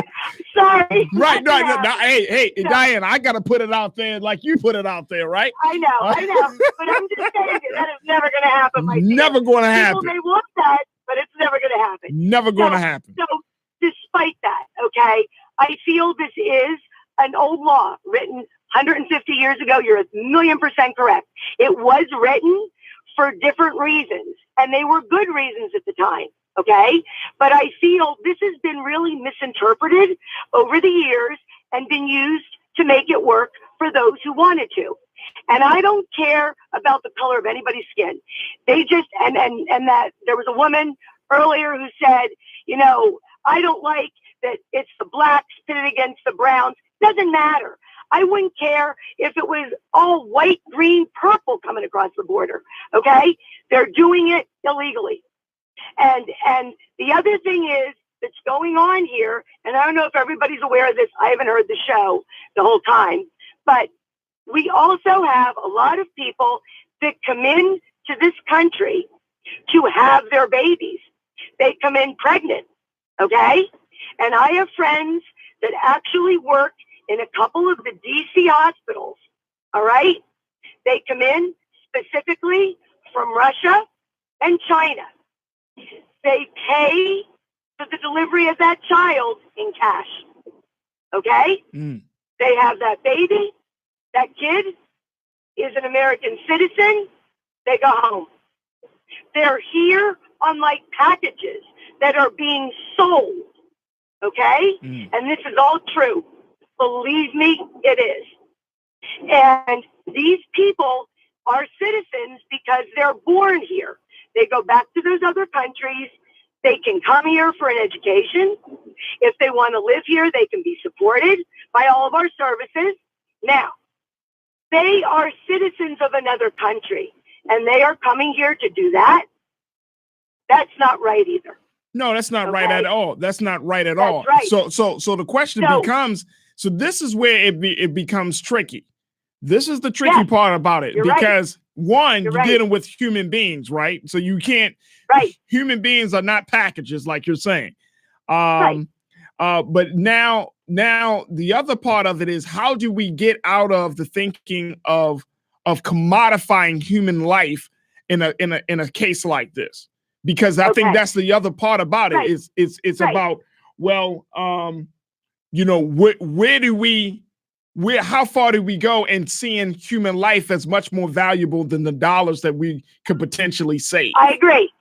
And so for the information, and Diane, for the information that how can people get some, learn more about the sources that you're getting your information from? Because some people may not even know that these things are happening.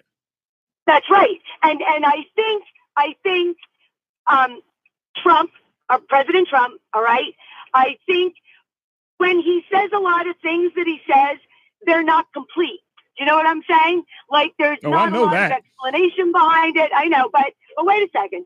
I also feel too, though, he really, I know you're going to disagree with me on this, but I think he really means well. I just don't think it's presented appropriately. Okay. And I think everybody jumps all over him because that's just the rhetoric that exists. Right. And I really feel the media, don't take that wrong, okay, because I know you're in it. But that's the media, that's fine. The media is hurting this country. I don't believe it's necessarily one party or the other. I don't believe it's the citizens. I believe it's what is being told to us by the media.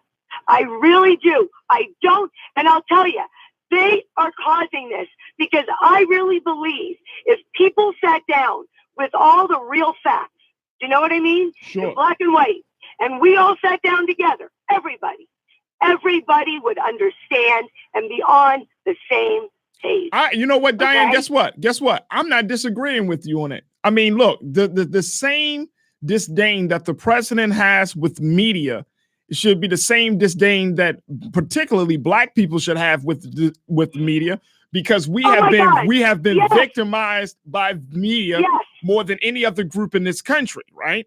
You bet. So I 1,000,000%. So I understand that. I understand the power of media, more importantly, the power of propaganda. So, but the other thing I want us to keep in mind, though, if we're going to have a conversation of this magnitude, we have to make it honest and truthful, right? I think you can agree with me on that. But then the principle of justice has to be also a part of that solution.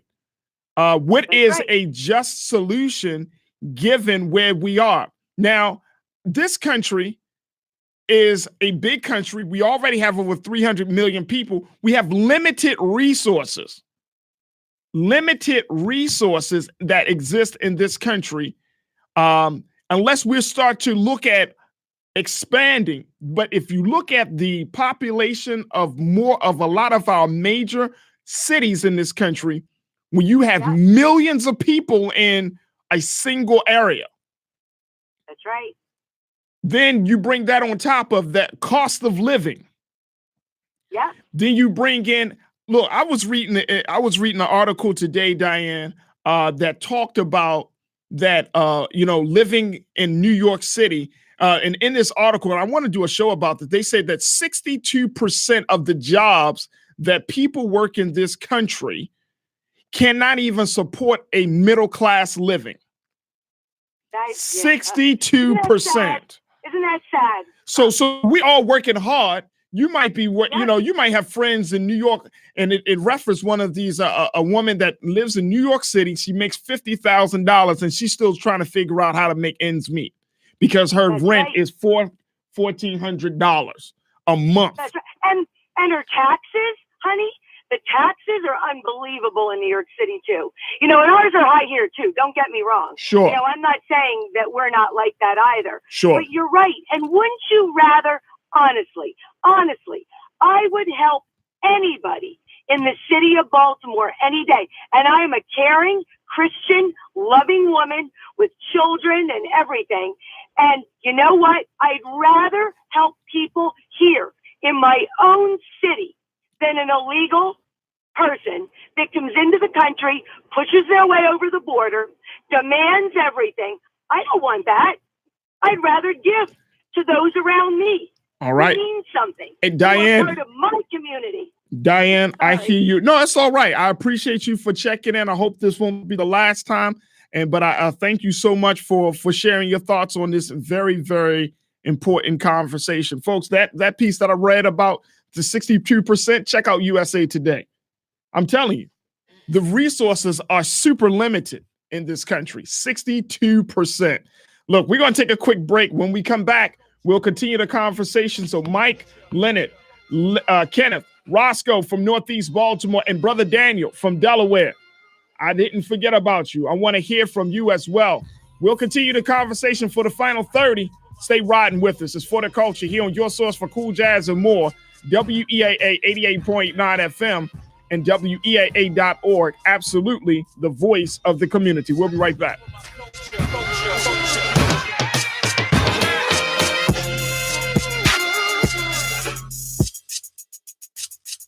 This is Kelly, and I just have to say thank you to everyone who supported us throughout our Baltimore Strong Fall Membership Drive. Your support is absolutely priceless. Thank you so very much. And listen, if you did not get a chance to support us throughout our drive, you can still do so by pledging securely online at WEAA.org or just hit us up on the hotline, 410-319-8888. And again, thank you. WEAA, you know what we are. Absolutely the voice of the community. Listen live to your favorite public radio station, streaming now at WEAA.org. I do this for my culture. I do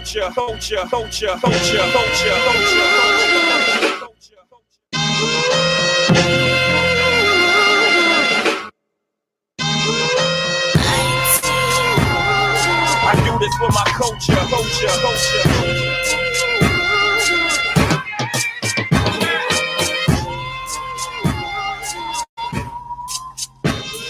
I do this for my culture.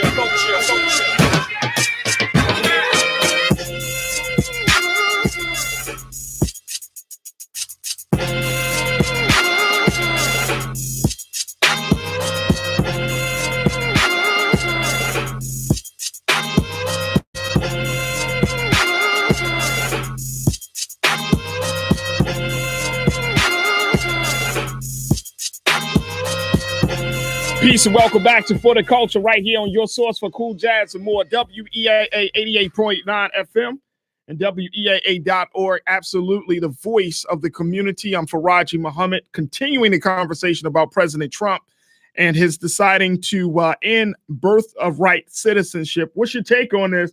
Let's go to Mike out of Ellicott City. Mike, talk to me. What's your take, sir? Hey, Faraji, can you hear me, sir? Yes, sir, I can. Okay. I just want to say this, and you know, it just bothers me. Can we please stop with the racism and racist? Anytime a white person does something that we don't like, does not mean that they're racist and they trying to wipe out the society and make a white world. It's just that those are the people that's in power and they doing what they feel that they need to, what they think that they should be doing. I say that to say, and I'm gonna beat around the bush, but it's gonna make my point. But I say that to say, when Ferguson happened, they sent Obama and the Attorney General sent the Justice Department down there to investigate, and they came back with Ferguson was not equal. They didn't have enough black representation, and it was this, that, and the third. I'm sorry I don't have facts, but I just want to say. But anyway, so they said all of that, and it was white and all of this. But then you look at our city, Baltimore, and Baltimore is black from top to bottom, and it's still bad. We got the same issues in Baltimore that they had in Ferguson. So is it racist? So again, let me get to my point. Like a whole bunch of callers stole my thunder, but one of the main things is, when do we stop? Stop pulling at my heartstrings and trying to make me feel a certain way because, now I got to be emotional with it. If I bought a house with drug money and the police found out I bought that house with drug money for my kids to live in, they're going to take that house away because I bought that house illegally. And all Trump is saying is maybe we should look at that. Maybe we should, not the people that's already here. Because then everybody would have to go except for the natives. So I don't think that he means the people that was here, that already been here. I think he's saying in the future, we need to look at, if you come over here illegally, then no, your child shouldn't be a legal citizen. And and I think that's what he meant. That's what he meant from it. I don't think he meant let's get everybody out here and do this and do that. So I just think that we need to stop with the emotionalism and everything that somebody white has to say that we disagree with. We just straight go to racism. Now, if the people want to come over here to America, and this, that, and the third, then I would be all for it if they said we won't accept no benefits, we won't accept no health care, we won't accept this, that, and the third, and my taxes don't have to go up to pay for it. I'm all for that. Frederick Douglass, who went through some stuff because he was born a slave, got his freedom, became a statesman. Frederick Douglass basically said, if you look up his apple tree statement, where he said, if you're not strong enough to stay on the vine, then let them fall. And that's all that I'm saying, for Roger. Look, I'm out here. I work hard every day. I got you. I got kids just like the next man. Right. I'm trying to keep my kids off the streets. I'm trying to do all of this, and I'm doing it all legally. Yeah. I'm not making excuses and saying, slavery had something to do with my thought process. The government bringing drugs over here, so let me sell drugs. This, that, and the third, and this, that, and the third. I'm trying to do everything to the best of my ability. And I'm just saying, to have some people come over here illegally and then just say, all right, my child was born here, so now my child is legal. Okay, that's what we're gonna do. So I know I've Mike, had a long rant, but I hear you loud and clear, Mike. I hear you loud and clear, and I think that you hit something on the nose, which is, and I appreciate you for checking in from Ellicott City. I think you hit something on the nose by saying that there is, and many people are saying, is that we got to get out of this emotional space and let's have a very, very important and intelligent conversation. I'm not saying you can't be emotional, but at the same time, we can't be in a space where we lose a sense of what's going on. First, we do not live in this country by ourselves, right?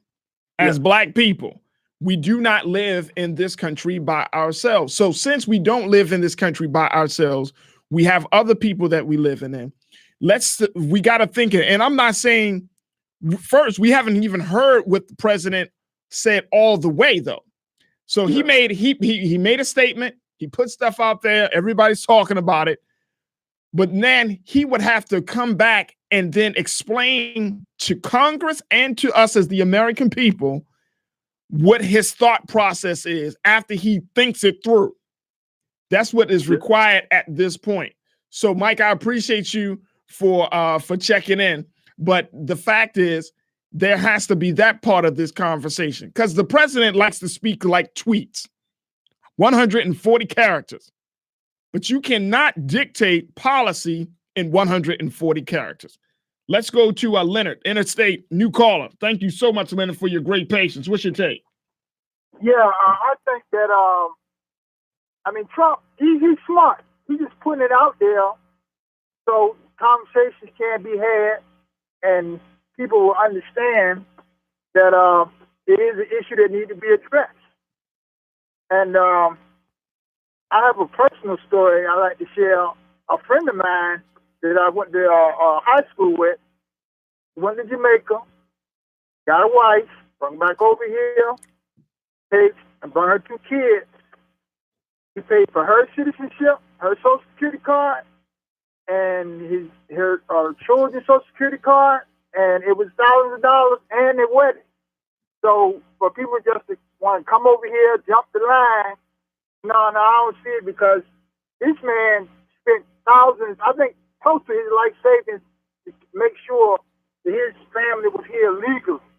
I do feel sympathetic for people who got bad situations in their country. I mean, there's a lot of countries that do have bad situations, but it's just like if we had a cookout and we only got enough to feed 40 people, and 150 show up, what are we going to do?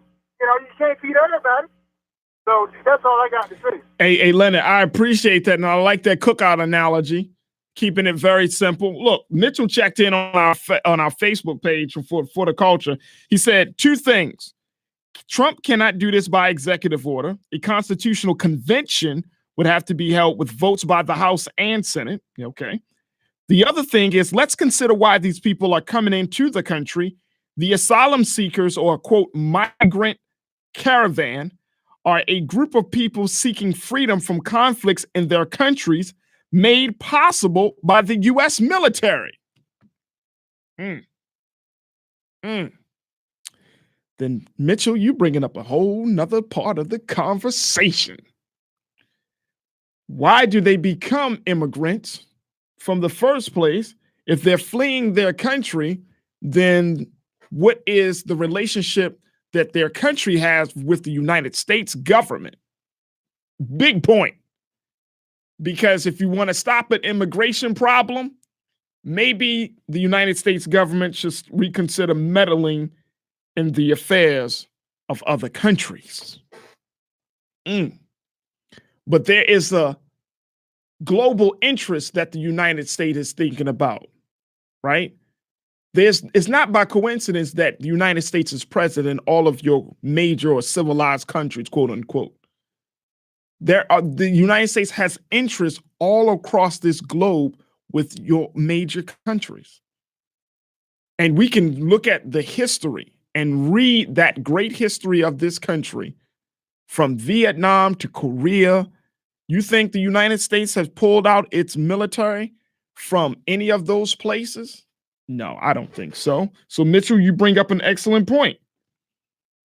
The immigration is an effect, but there is a much deeper, bigger, and much more historic cause that has created such an effect. Let's go back to the line, see what you got to say. Let's go to Pearl. I'm sorry. Before we go to Pearl, let's go to Brother Daniel. He's been waiting much longer than Pearl. So, Pearl, we're going to get to you. Brother Daniel from Delaware. Thank you so much for checking in, Brother Daniel. Hey, blessings, brother. And I have been, I'm back in Maryland now. Wonderful, wonderful. Hey, Faraji. Yes, sir. I don't know the humor. It's the first of the month. Oh, my goodness. You know what I mean? Yes, sir. But Mitchell took the words out of my mouth. We want to blame these people for coming here, but we got to see what part we played in it. Our government, our military played in destabilization of those countries. Yeah. I asked a brother the other day, he was complaining about immigration. I said, dude, would you travel 2,000 miles to go get a job, to send money back to your family, take care of your family, and all that stuff? He said, yeah, I would do that. I said, brother, you're not telling me the truth because you won't go 2 miles to Walmart to ask for a job. And that's deep. What I'm saying is These people are coming here. I got two different sides. I got two aspects. I'm biased on both sides. Okay. They come in here. They are contributing to our economy. They are help paying for our Social Security that our government is taking from us. You know, that's a good point of it. You know, I'm biased towards that way. But then, like the girl, Diane, what's her name? Talking about billions of dollars and billions of dollars we spend on health care. Hold on. We spending $1 billion on people who's contributing to our economy. People have a problem with that. The so-called Christians have a problem, whatever the heck that problem was that. But y'all don't have a problem sending billions and billions and billions of dollars to Israel, who keep getting our country into conflicts that cause American soldiers' lives. So either you for America or you against America. You can't complain about the money we spend on people who contribute to our country, and they are, but don't say nothing about where other aspect of money is being wasted. Now, my one thing I have to say about me, because my condition, my situation, these people, they talk about amnesty and forgiving them, giving them rights and all of that. Okay, well, check this out. If someone breaks the law, they want to clean their slates and let them be citizens or whatever they have to do. How about you? She said the law needs. Excuse me. She said the law need to be revisited. 150 law year. It was the last time the 14th was ratified was in 1868, bro, Daniel. Then times have changed. Laws need to be ratified. Need to be looked at. Then let's look at this one law. Yeah. Once a felon is not always a felon, and I should get all my civil rights back. That's right. That ex-felons, that they've been clean. Let's look at that. And maybe that will increase the workforce of our own citizenship. There you go. Hey, brother Daniel, I appreciate you so much, man. And I thank you so much for checking in tonight. You're absolutely right. That's another element that we haven't considered, right? The ex-felon community. That's another one. Because if we're talking about extending certain rights to those who cross the borders, what about those who are coming out of the prisons? Woo, I told you, this is levels, man. This thing has so many levels. And I hope that we really are listening to one another. I know we can get very passionate, and I get that, you know what I mean? Because this is talking about fundamentals of where we are as a society, right? This speaks to the democracy. This speaks to life, liberty, and the pursuit of happiness. This speaks to our own humanity, which I totally understand. But if we're listening to one another, a lot of our thoughts are exposing some of the holes that are slowly becoming gaping holes in our system. And many of you are starting to see that and are now aware of it. So as citizens, as we become much more informed and much more educated about these holes, now the great burden lies on our shoulder. The great responsibility is put in our hands that we have to start making some decisions that are in the best interest of the whole and not just the us. Let's talk about it. Let's continue the conversation. I want to go to Pearl, our new call, and then we go to Kenneth out of DC. But let's go to Pearl from Baltimore. Pearl, what's your take on this? And thank you for your patience. Thank you. Yes, how are you doing? Great show, by the way. Thank you so much, Pearl. I'm good. How are you? I'm good, and I'm a Morgan student, so wonderful. And I just wanted to speak on this subject because I'm listening. I'm very objective, and I'm listening to some of the stuff that Black people have to say about this.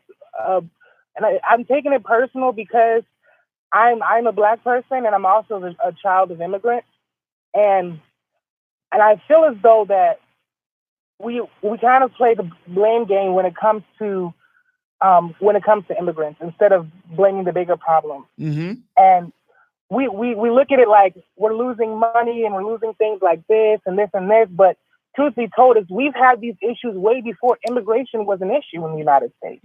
Mm. And if you look at history, look at how much land that we've taken from these so-called countries we have problems with. Let's talk about the Mexican-American War. Arizona, Texas, California. That's Mexican territory. We talk about we have to look at the bigger issue here. Okay, we're saying that there's a possibility that these illegal immigrants' children shouldn't. There should be a possibility that they don't have citizenship. Okay, let's look at it like this, right? We know that in the United States, there's a huge issue with the prosecution of black men, right? Let's say if prosecuted black men had children, and we said, well, since you're prosecuted for violent crimes, we're going to take away rights from your children because we know that they're going to end up the same way that you ended up. Would that be right? You know, we gotta look. We're talking from a place of privilege because you know what? The United States has literally bullied the entire universe when it comes to taking what they want and going for it, right? Yep. But imagine this: I am the daughter of immigrants. My mother was in this country for 30 plus years before she was to get citizenship, and it was a long battle. And she went through this process and got denied. She got her money taken by lawyers who were dishonest. I have family members who've tried to come to the United States for years. There's things that people are escaping in their countries that they can literally end up dead. Their children can end up dead. These people are not just coming here because not all of them. Some of them may have those ill intentions, but they're not just coming here for a fun vacation, you know? And I would like to think that if us as U.S. citizens were ever in a predicament where the United States became so unbearable to live that we went to other countries to aid us, whether we were illegal or not, we would be treated like human beings. Our children would be treated like human beings. We're speaking in the sense of money. How come there's endless money for wars? There's always endless money available to start wars. And the richest people in the United States get taxed the least. But we complain about money in the United States and the availability of money, you know? And me personally, I know that not all immigrants come here and do positive things, right? But not all U.S. citizens are here doing positive things. And I feel as though that these children shouldn't have to suffer for what their parents are doing. And I also feel as though that if there are illegal immigrants in this country that are here, you know, contributing to, you know, drug trafficking and things like that, we should nip it in the bud.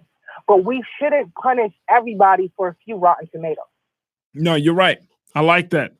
I like that a lot. And Pearl, I appreciate you for checking in, and I hope that we will be able to hear from you on other conversations. But, you know, being a child of immigrant parents, it's a whole different perspective that we should keep in mind. Because you're right. I think we get into this place of monetizing everything, commodifying people's lives. And unfortunately, that type of thinking is a result because of the greater system that we're a part of, which is the system of capitalism. Everything is seen from in the United States from dollars and cents. Our politics, our education, our economics, certainly, everything, even our culture is monetized.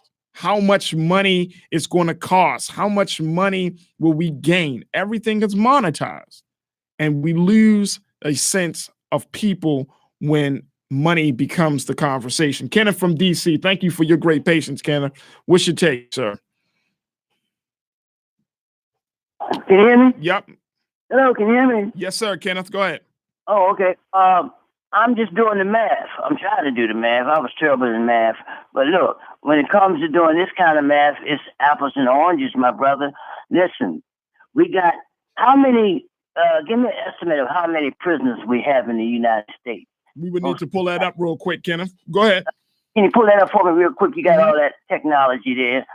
And how many immigrants are coming over here, well, threatening to come over here in the United States? Boy, this thing gonna be something. This thing is gonna be catastrophic.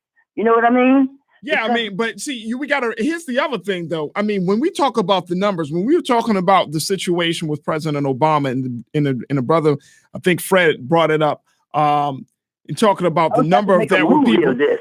Right, but essentially the president was only dealing with 59,000 Haitians. Let's keep this thing where the ghost can get it, folks.